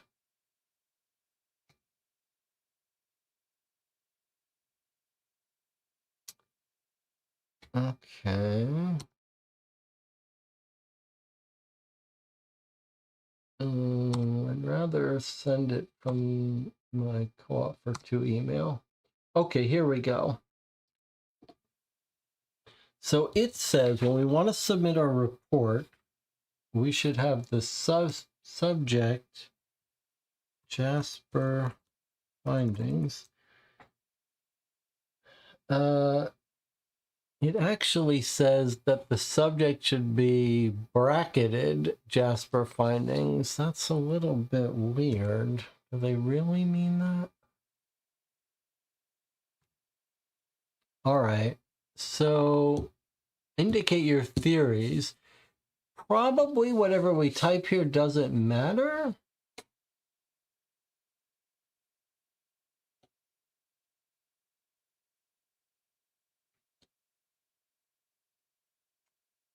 Jonathan says we should have a vote on who we think the Nexus is. Yeah, I mean, it's a weird thing, because is the Nexus the person who tried to bring her into the cave? Is the Nexus the woman with the blonde woman with the things in her torso? A little hard to figure out. The only big clue we have here is that it's supposed to be subject 7.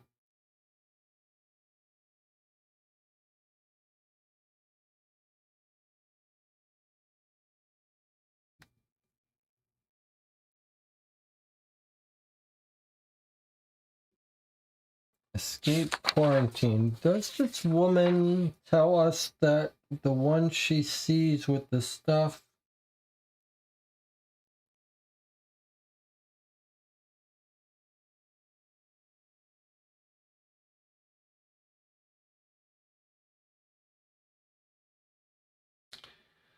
Hmm.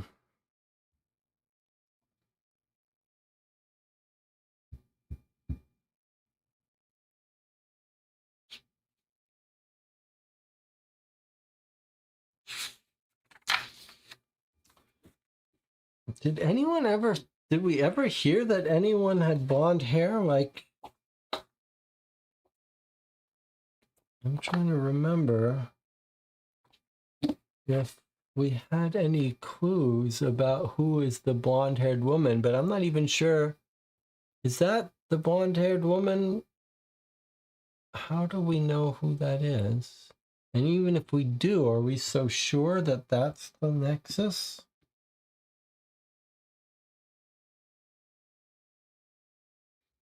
Kind of a weird thing.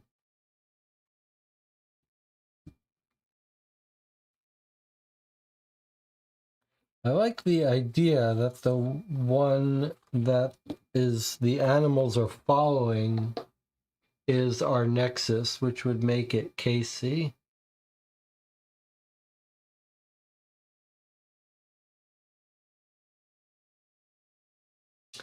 Anna says, on the photo where Rachel is running, she's a brunette.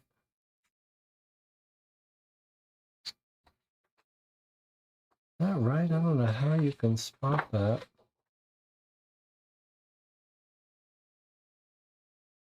I don't know how to know that. This was our one with the animals following Casey.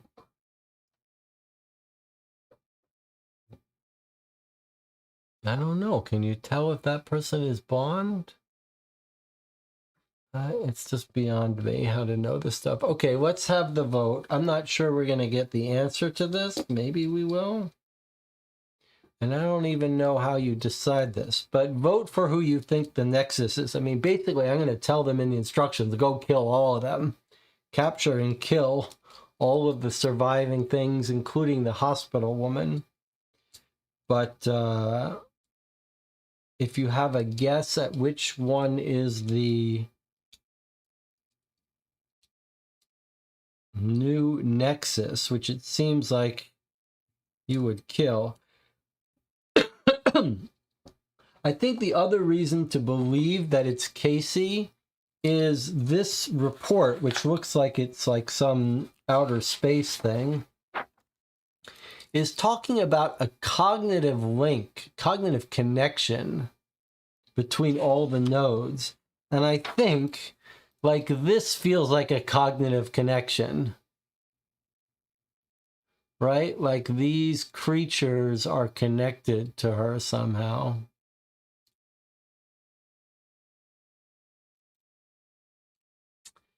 So we've got votes for Casey. I'm going to vote for Casey as well, who is the one that is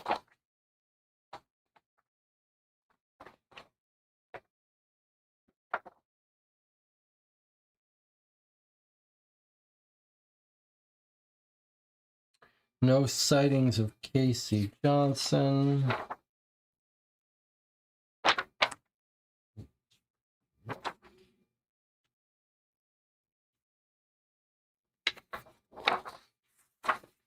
Yeah, I think it's probably Casey. Any other votes here? What the hell is this, though? Is this where the hospital woman went?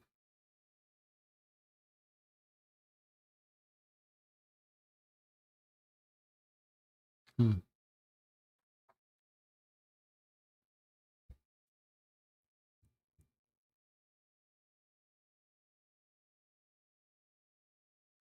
What is this organization? Do you think this is some supernatural thing?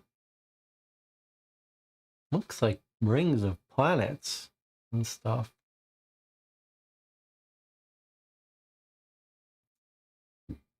Yeah, that spot of blood was also on this stuff.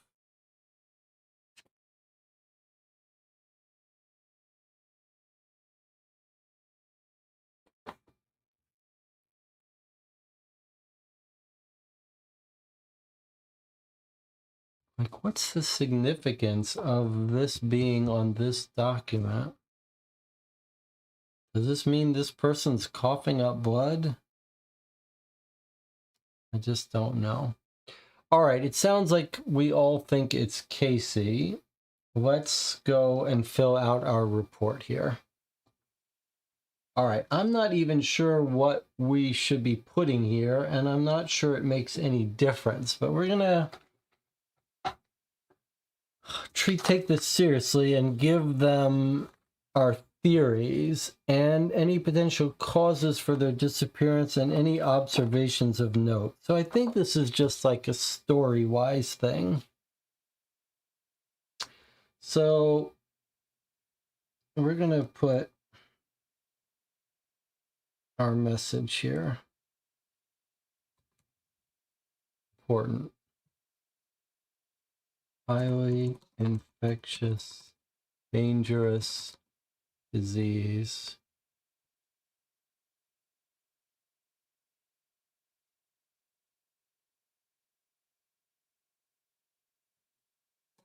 Still risk likely spreading.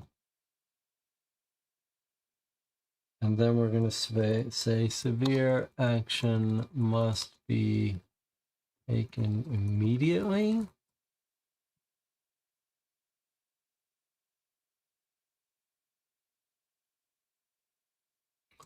Do not attempt capture or treatment. Suspects or subjects described should be exterminated with prejudice, bodies burned, etc. All remaining living missing campers should be eliminated. Mount,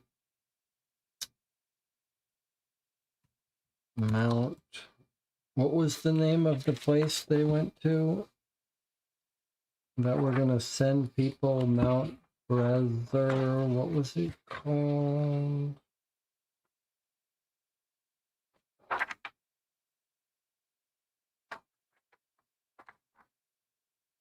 They go in and back. What was it called? The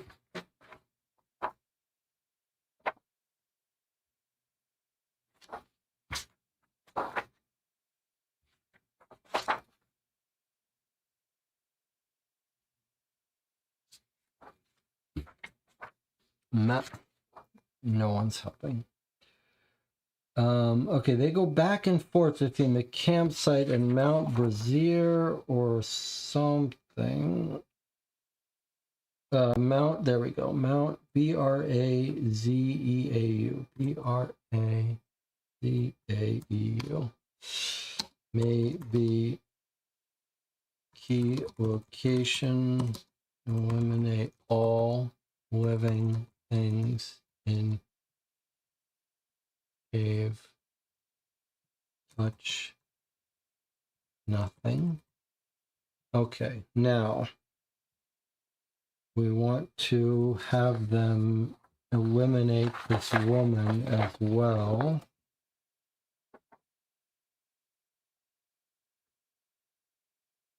Anna Murphy, treated at local hospital, must be captured and eliminated. Monitor all she came into contact with, including hospital workers, etc. We believe one of the campers is a nexus of control, highest priority. We believe this may be AC Johnson. Location unknown. The map for locations of interest, blood spatter, location of unknown importance.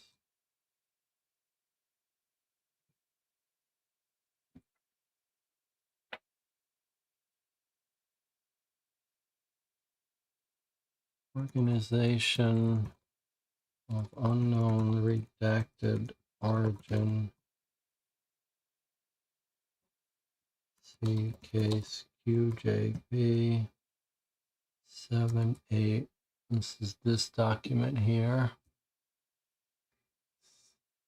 QJB 8756I seems to be involved, have knowledge about outbreak.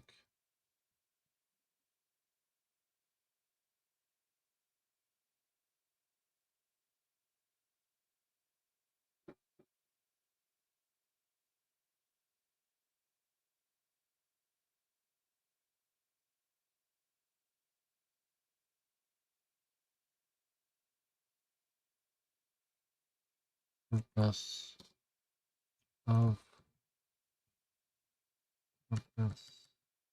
origin of organization unknown, original source of infection would be extraterrestrial. Okay. I think we're going to send this.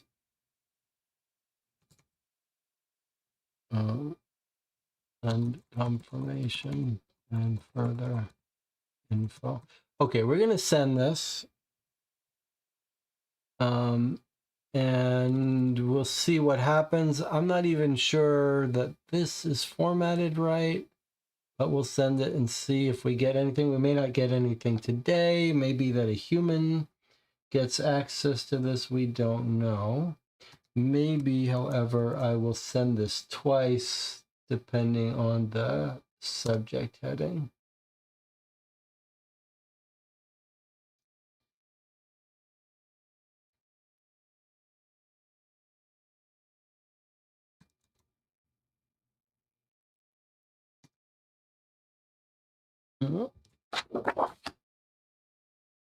Jasper findings without the brackets this time.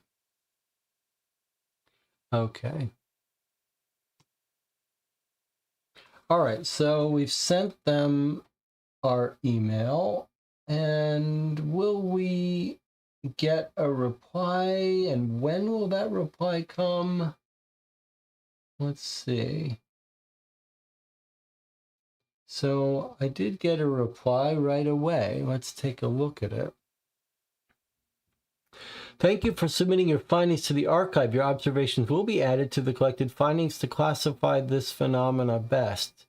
Since your research began, there have been additional pieces of evidence that lead to as much of a conclusion that we can hope for in the Jasper Park case. Oh, destroying the university. Yes, we should have said that.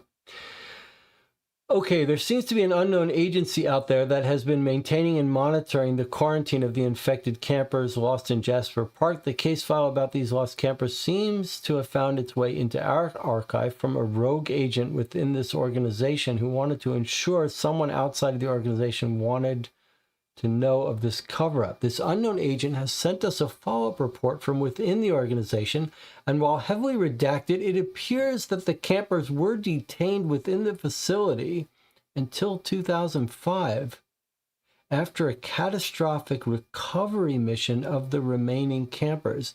In this recovery mission, it appears many agents of this organization, including the ones sending this to us, were infected.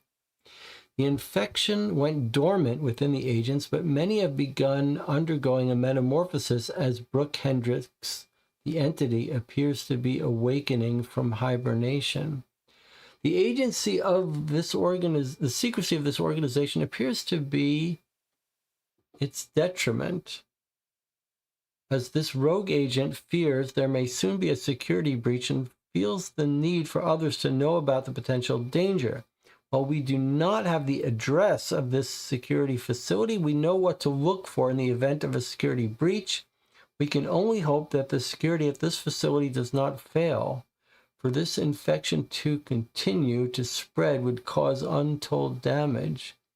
As a result of your research and the potential posing threat, we have allocated more funding to the infectious diseases department to create a preventative safeguard against spreads such as this. Thank you for all your work. I look forward to your continuing report from the archive. And then there's a little case file PDF. What's this? Oh, I see. We've got pages here. Okay, so this is going to be our finale here.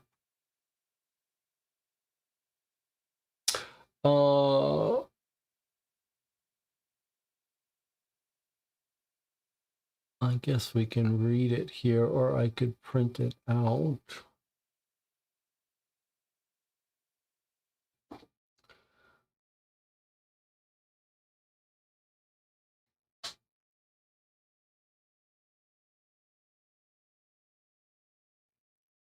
Let's see how easy it will be to print.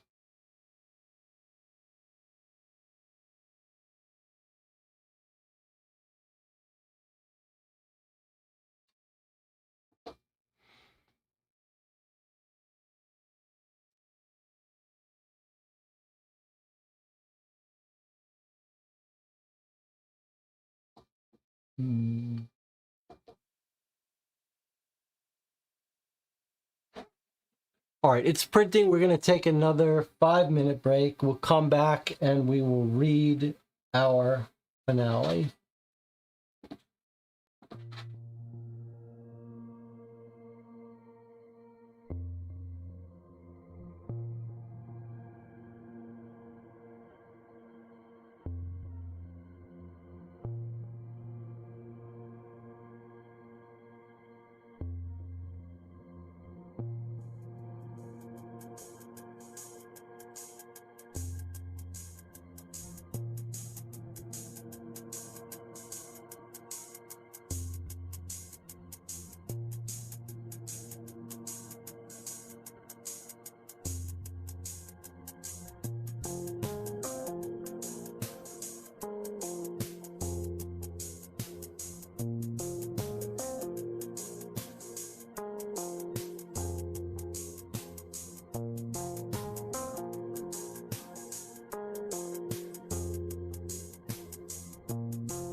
All right, we're back for the finale of Curious Jasper Park. This is the secret document from this secret organization that has been sent to us as a follow-up.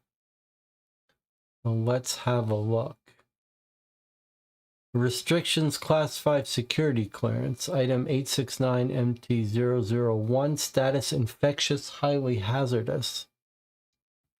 Containment Procedure 869MT001 is to be held in a 5 meter by 5 meter concrete cell with a double steel door entry sealed with silicone gaskets.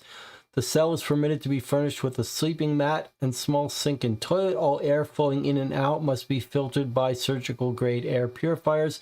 No organization material is to be left within the cell. As a result, the subject may only be fed a diet of synthetic meal. Replacements delivered to the cell via pneumatic tube, and all delivery methods must be sanitized daily via UV. 869MT001 is to be detained in a separate facility from subjects 869MT002 through 6.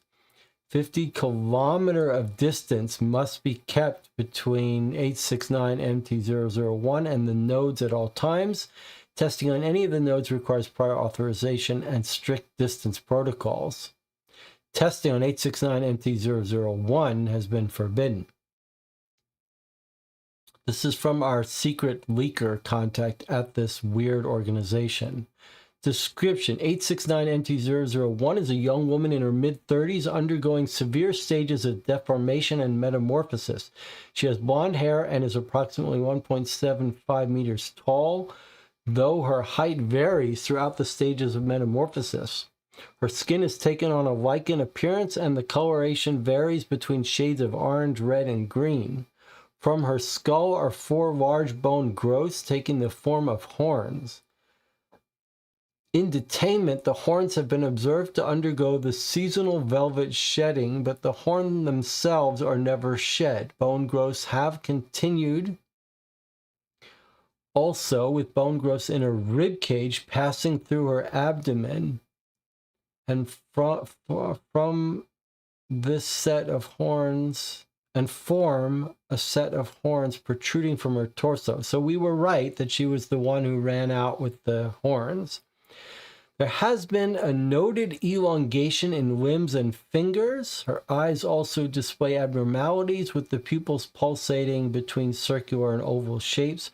Her eyes have developed a tapetum lucidum membrane, accounting for the ability to shine in darkness. So it was that last person we saw on the trail cam.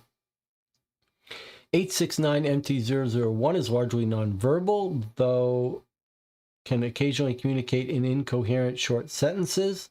869MT001 has been observed to possess remote cognitive communication with other nodes. Subjects 869MT002 through 6 must be kept more than 50 kilometers away from them at all times.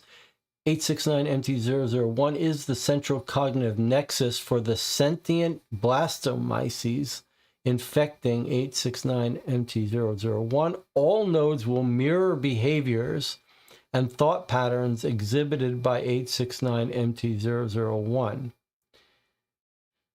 869MT001 was recovered from Jasper National Park after an unsuccessful search and rescue campaign carried out by the RCMP and park rangers. MT001 was kept in quarantine within Jasper Park for observation and study until the breach incident. After the breach, 869MT001 was recovered and detained within Facility Delta. Since 2010, 869MT001 has appeared to enter a state of hibernation in a near constant state of unconsciousness, only waking once every few months to eat. MT001 is under constant surveillance, but is currently not assumed to be an active threat. And here we have security logs, breach and containment, made by subject MT002 to lure in hiker to the quarantine zone. Then there was an altercation and contact with subject 001 was made and infected the hiker, who's now subject 5. Subject 001 tried to reach quarantine observation facility, fled back into the forest.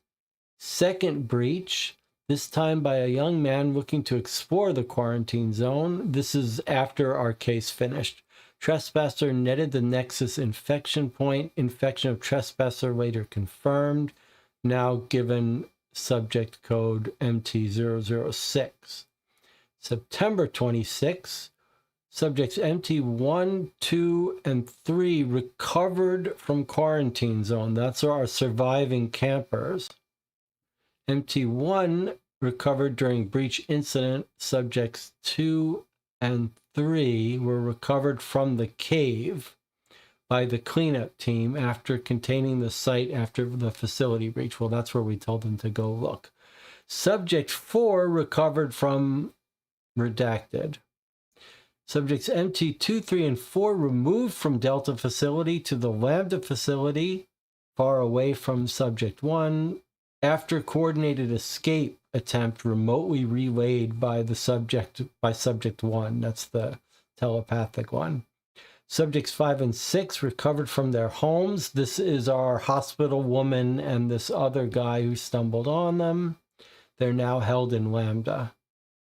Then we've got another attempted escape of our current dominant node. 1 class 1 personnel casualty, surveillance increased. Another escape attempt in December. 2 personnel casualties, surveillance increased. Third escape. Looks like this date must be wrong here. This might be January. 5 class 1 personnel, 2 class 2 personnel casualties.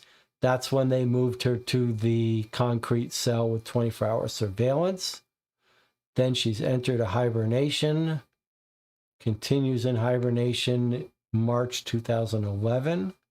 2013, still in hibernation.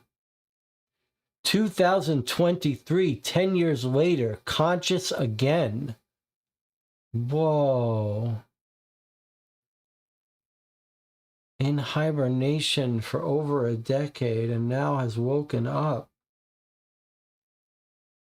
Conscious once again, albeit lethargic. Surveillance increased. Yikes, that's creepy. Breach incident. Okay, so this is what happened. Maybe this is going to fill us in some details. Approximately 2:38, subject 01 entered restricted area within the quarantine zone, reached the quarantine observation testing facility. It's suspected one of the facility personnel were infected and an unknown node, so then they communicated with her. The doors to the facility were unlocked and opened, permitting her to enter. Security tried to detain her, remove her from the premises. She became violent. Gored an agent with her horns. Used some substance to poured substance into his wounds. Some other agent was trying to help. Charged by our 01 subject who slammed him into the wall. Broken remnants of her horns kept him suspended. Another agent entered the room, managed to fire 5 tranquilizer darts into the subject to no avail. This agent was then killed by the subject. Subduing him, the subject then proceeded to something from the open wound before removing his hands. All agents succumbed to their injuries instantaneously. Subject 001 removed each of the agent's hands and adorned her horns with them. The only staff member present at the facility at the time was a Class 3 lab technician, left with deep, raking wounds down their chest. Some of the subject's lichenous skin embedded into the wounds. The doctor called for help. The recovery and cleanup team arrived and recovered the subject, along with additional subjects that were waiting. Outpost facility is classified compromised, controlled burn, removed any remainder of the facility from the park premises. The quarantine zone was sprayed with antifungal agents, the Nexus infection site neutralized, and the agency's presence eradicated from the park. I think that maybe we were supposed to conclude that this might be the location of their facility, you think? Of this organization's facility, maybe. Okay, they've eradicated it from the park. Okay, photos of the Nexus infection point recovered from digital cameras. So there's the cave with the fungus growing on it that they took from the camera but didn't show us. Whoa, there's a picture inside the cave with the two eyes and blood on the cave walls. Creepy. Upon recovery of subjects 1 through 6, the infection nexus point was neutralized. Cave system was subjected to chemical burning to remove all surviving instances of the blastomyces. For additional security, the cave opening and system has been filled with concrete mixed with antifungal agent. Location is undergoing continued testing but is assumed neutralized. And then, so this person writing is the person who's in telepathic communication with this subject. And look what they're writing now in 2025. She's waking up. I can feel her calling to me. It's only so long until she'll be free again. You have to stop her because I cannot stop myself.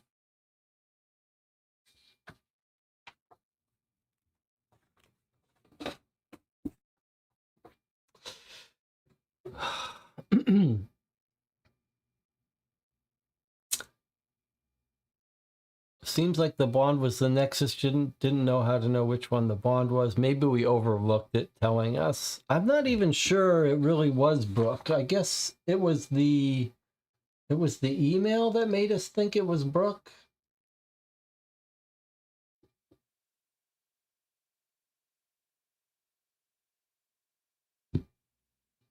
Where did we read that it was Brooke?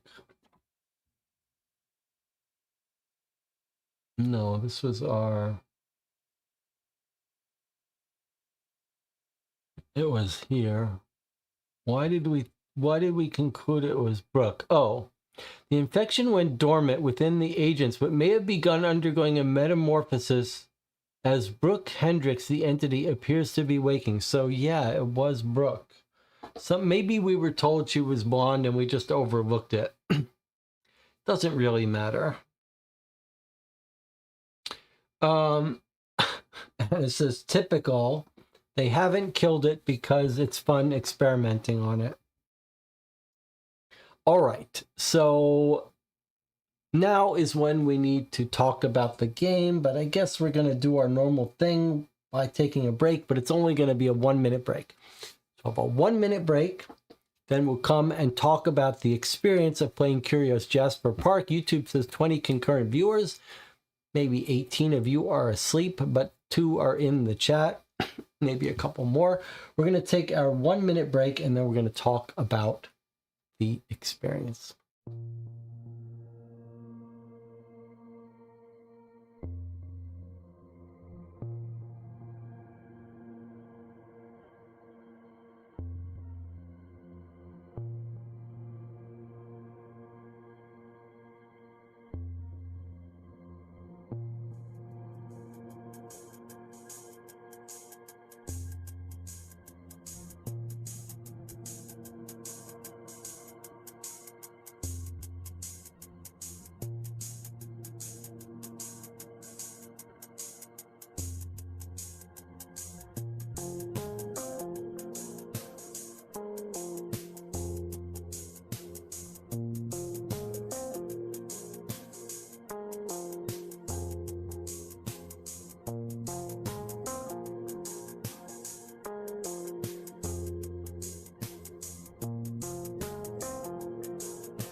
Okay, I'm curious to hear what the channel thought about this experience. Jonathan Warner says, it told a creepy story through nice faux documents, still falls in a bit of a murky area about how much of an investigative game it wants to be. Maybe the creators can collaborate with a more seasoned developer. Derek says, another Deadbolt Mystery Society game, just saying, okay. Few more typos than I remember from the first Curios, but it has been a couple of years, so might not remember that well. DJ Moneycut says, I prefer a game with more of a focused objective, but this was good, better than Albrecht, especially the ending. We only got a lame postcard after our report. Jonathan says, I think it might have missed a beat not giving us a map earlier that we could have annotated ourselves. Anna says, I liked it. It was a spooky story, well told, lots of suspense, not strictly a game, but a great experience with the group talking and guessing. Documents were great. Photos mostly worked. If you're looking for immersion, this one was it. Like Albrecht, this might work better as a book than selling it as a game. Well, I really enjoyed the experience. Occasionally you get an itch for something really creepy, and this was it. And so this scratched that itch. It's a great game for this time of the year for us, but we probably shouldn't call it a game. It really is a story told through documents. And in that sense, it works. It's really not a game. And I think Jonathan points out some of the flaws here, which is that it's sort of, the developers are being a little bit cagey in terms of whether to call it a game or not. And you can see that the end document says, your job is to figure out, track their movements, report to me your interpretation, the cause of the disappearances, what's being quarantined, all that stuff. So nothing really gets used. Whatever you send in is just goes into some personal email address, and then you get sent this final document. So calling it a game is not accurate, but they're not selling it strictly as a game. They're a little bit more cagey about it. I do think Jonathan has an interesting point.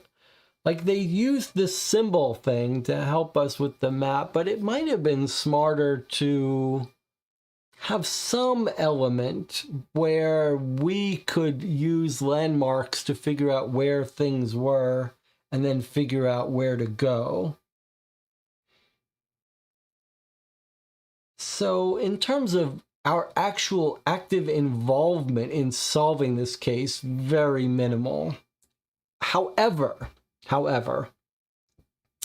the enjoyment of revealing this story through these documents, through the diary, was great. Photos, not as great, but reasonable. And all the reports coming through, and then this mysterious agency, which finally in the finale, we got a real look into. And the whole creepiness of this fungal violence creating thing with the growth of the horns. I mean, that was all very creepy.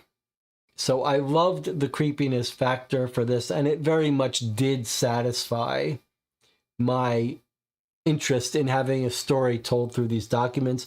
I think looking at that diary, you can see there's the sort of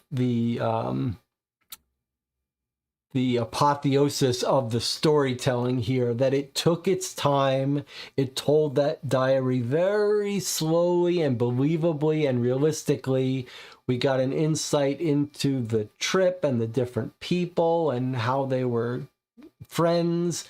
It was all very well done. And you could see as we were reading that diary, it was getting scarier and scarier. And we could feel the fear of these two women who were trying to escape as their friends got their brains parasited parasitically infected and became dangerous, and then the real sense of murderous violence was scary. It was scary. It was a scary, creepy case.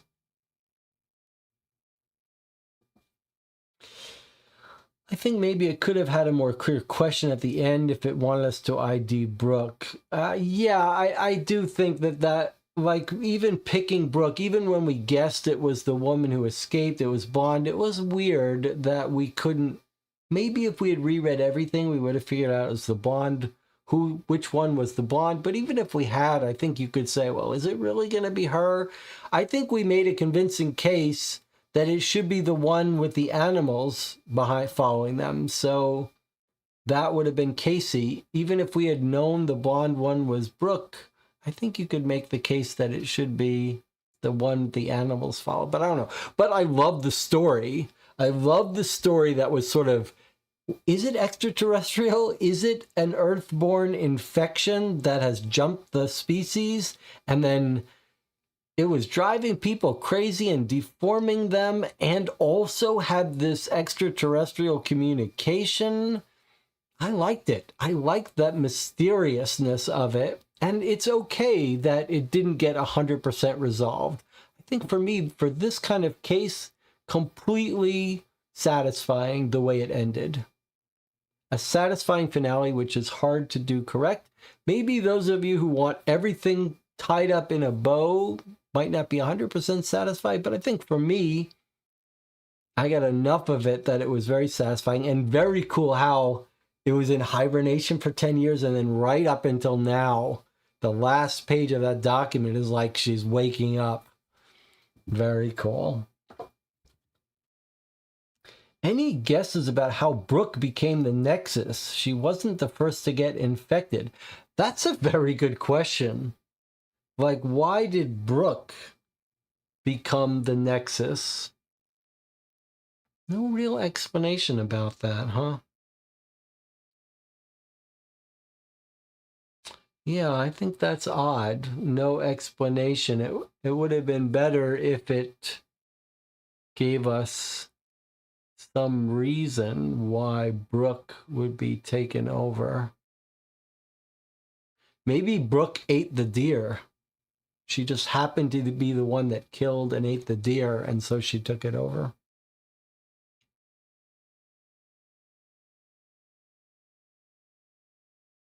It liked her the best, says Anna. For some reason, it liked her the best.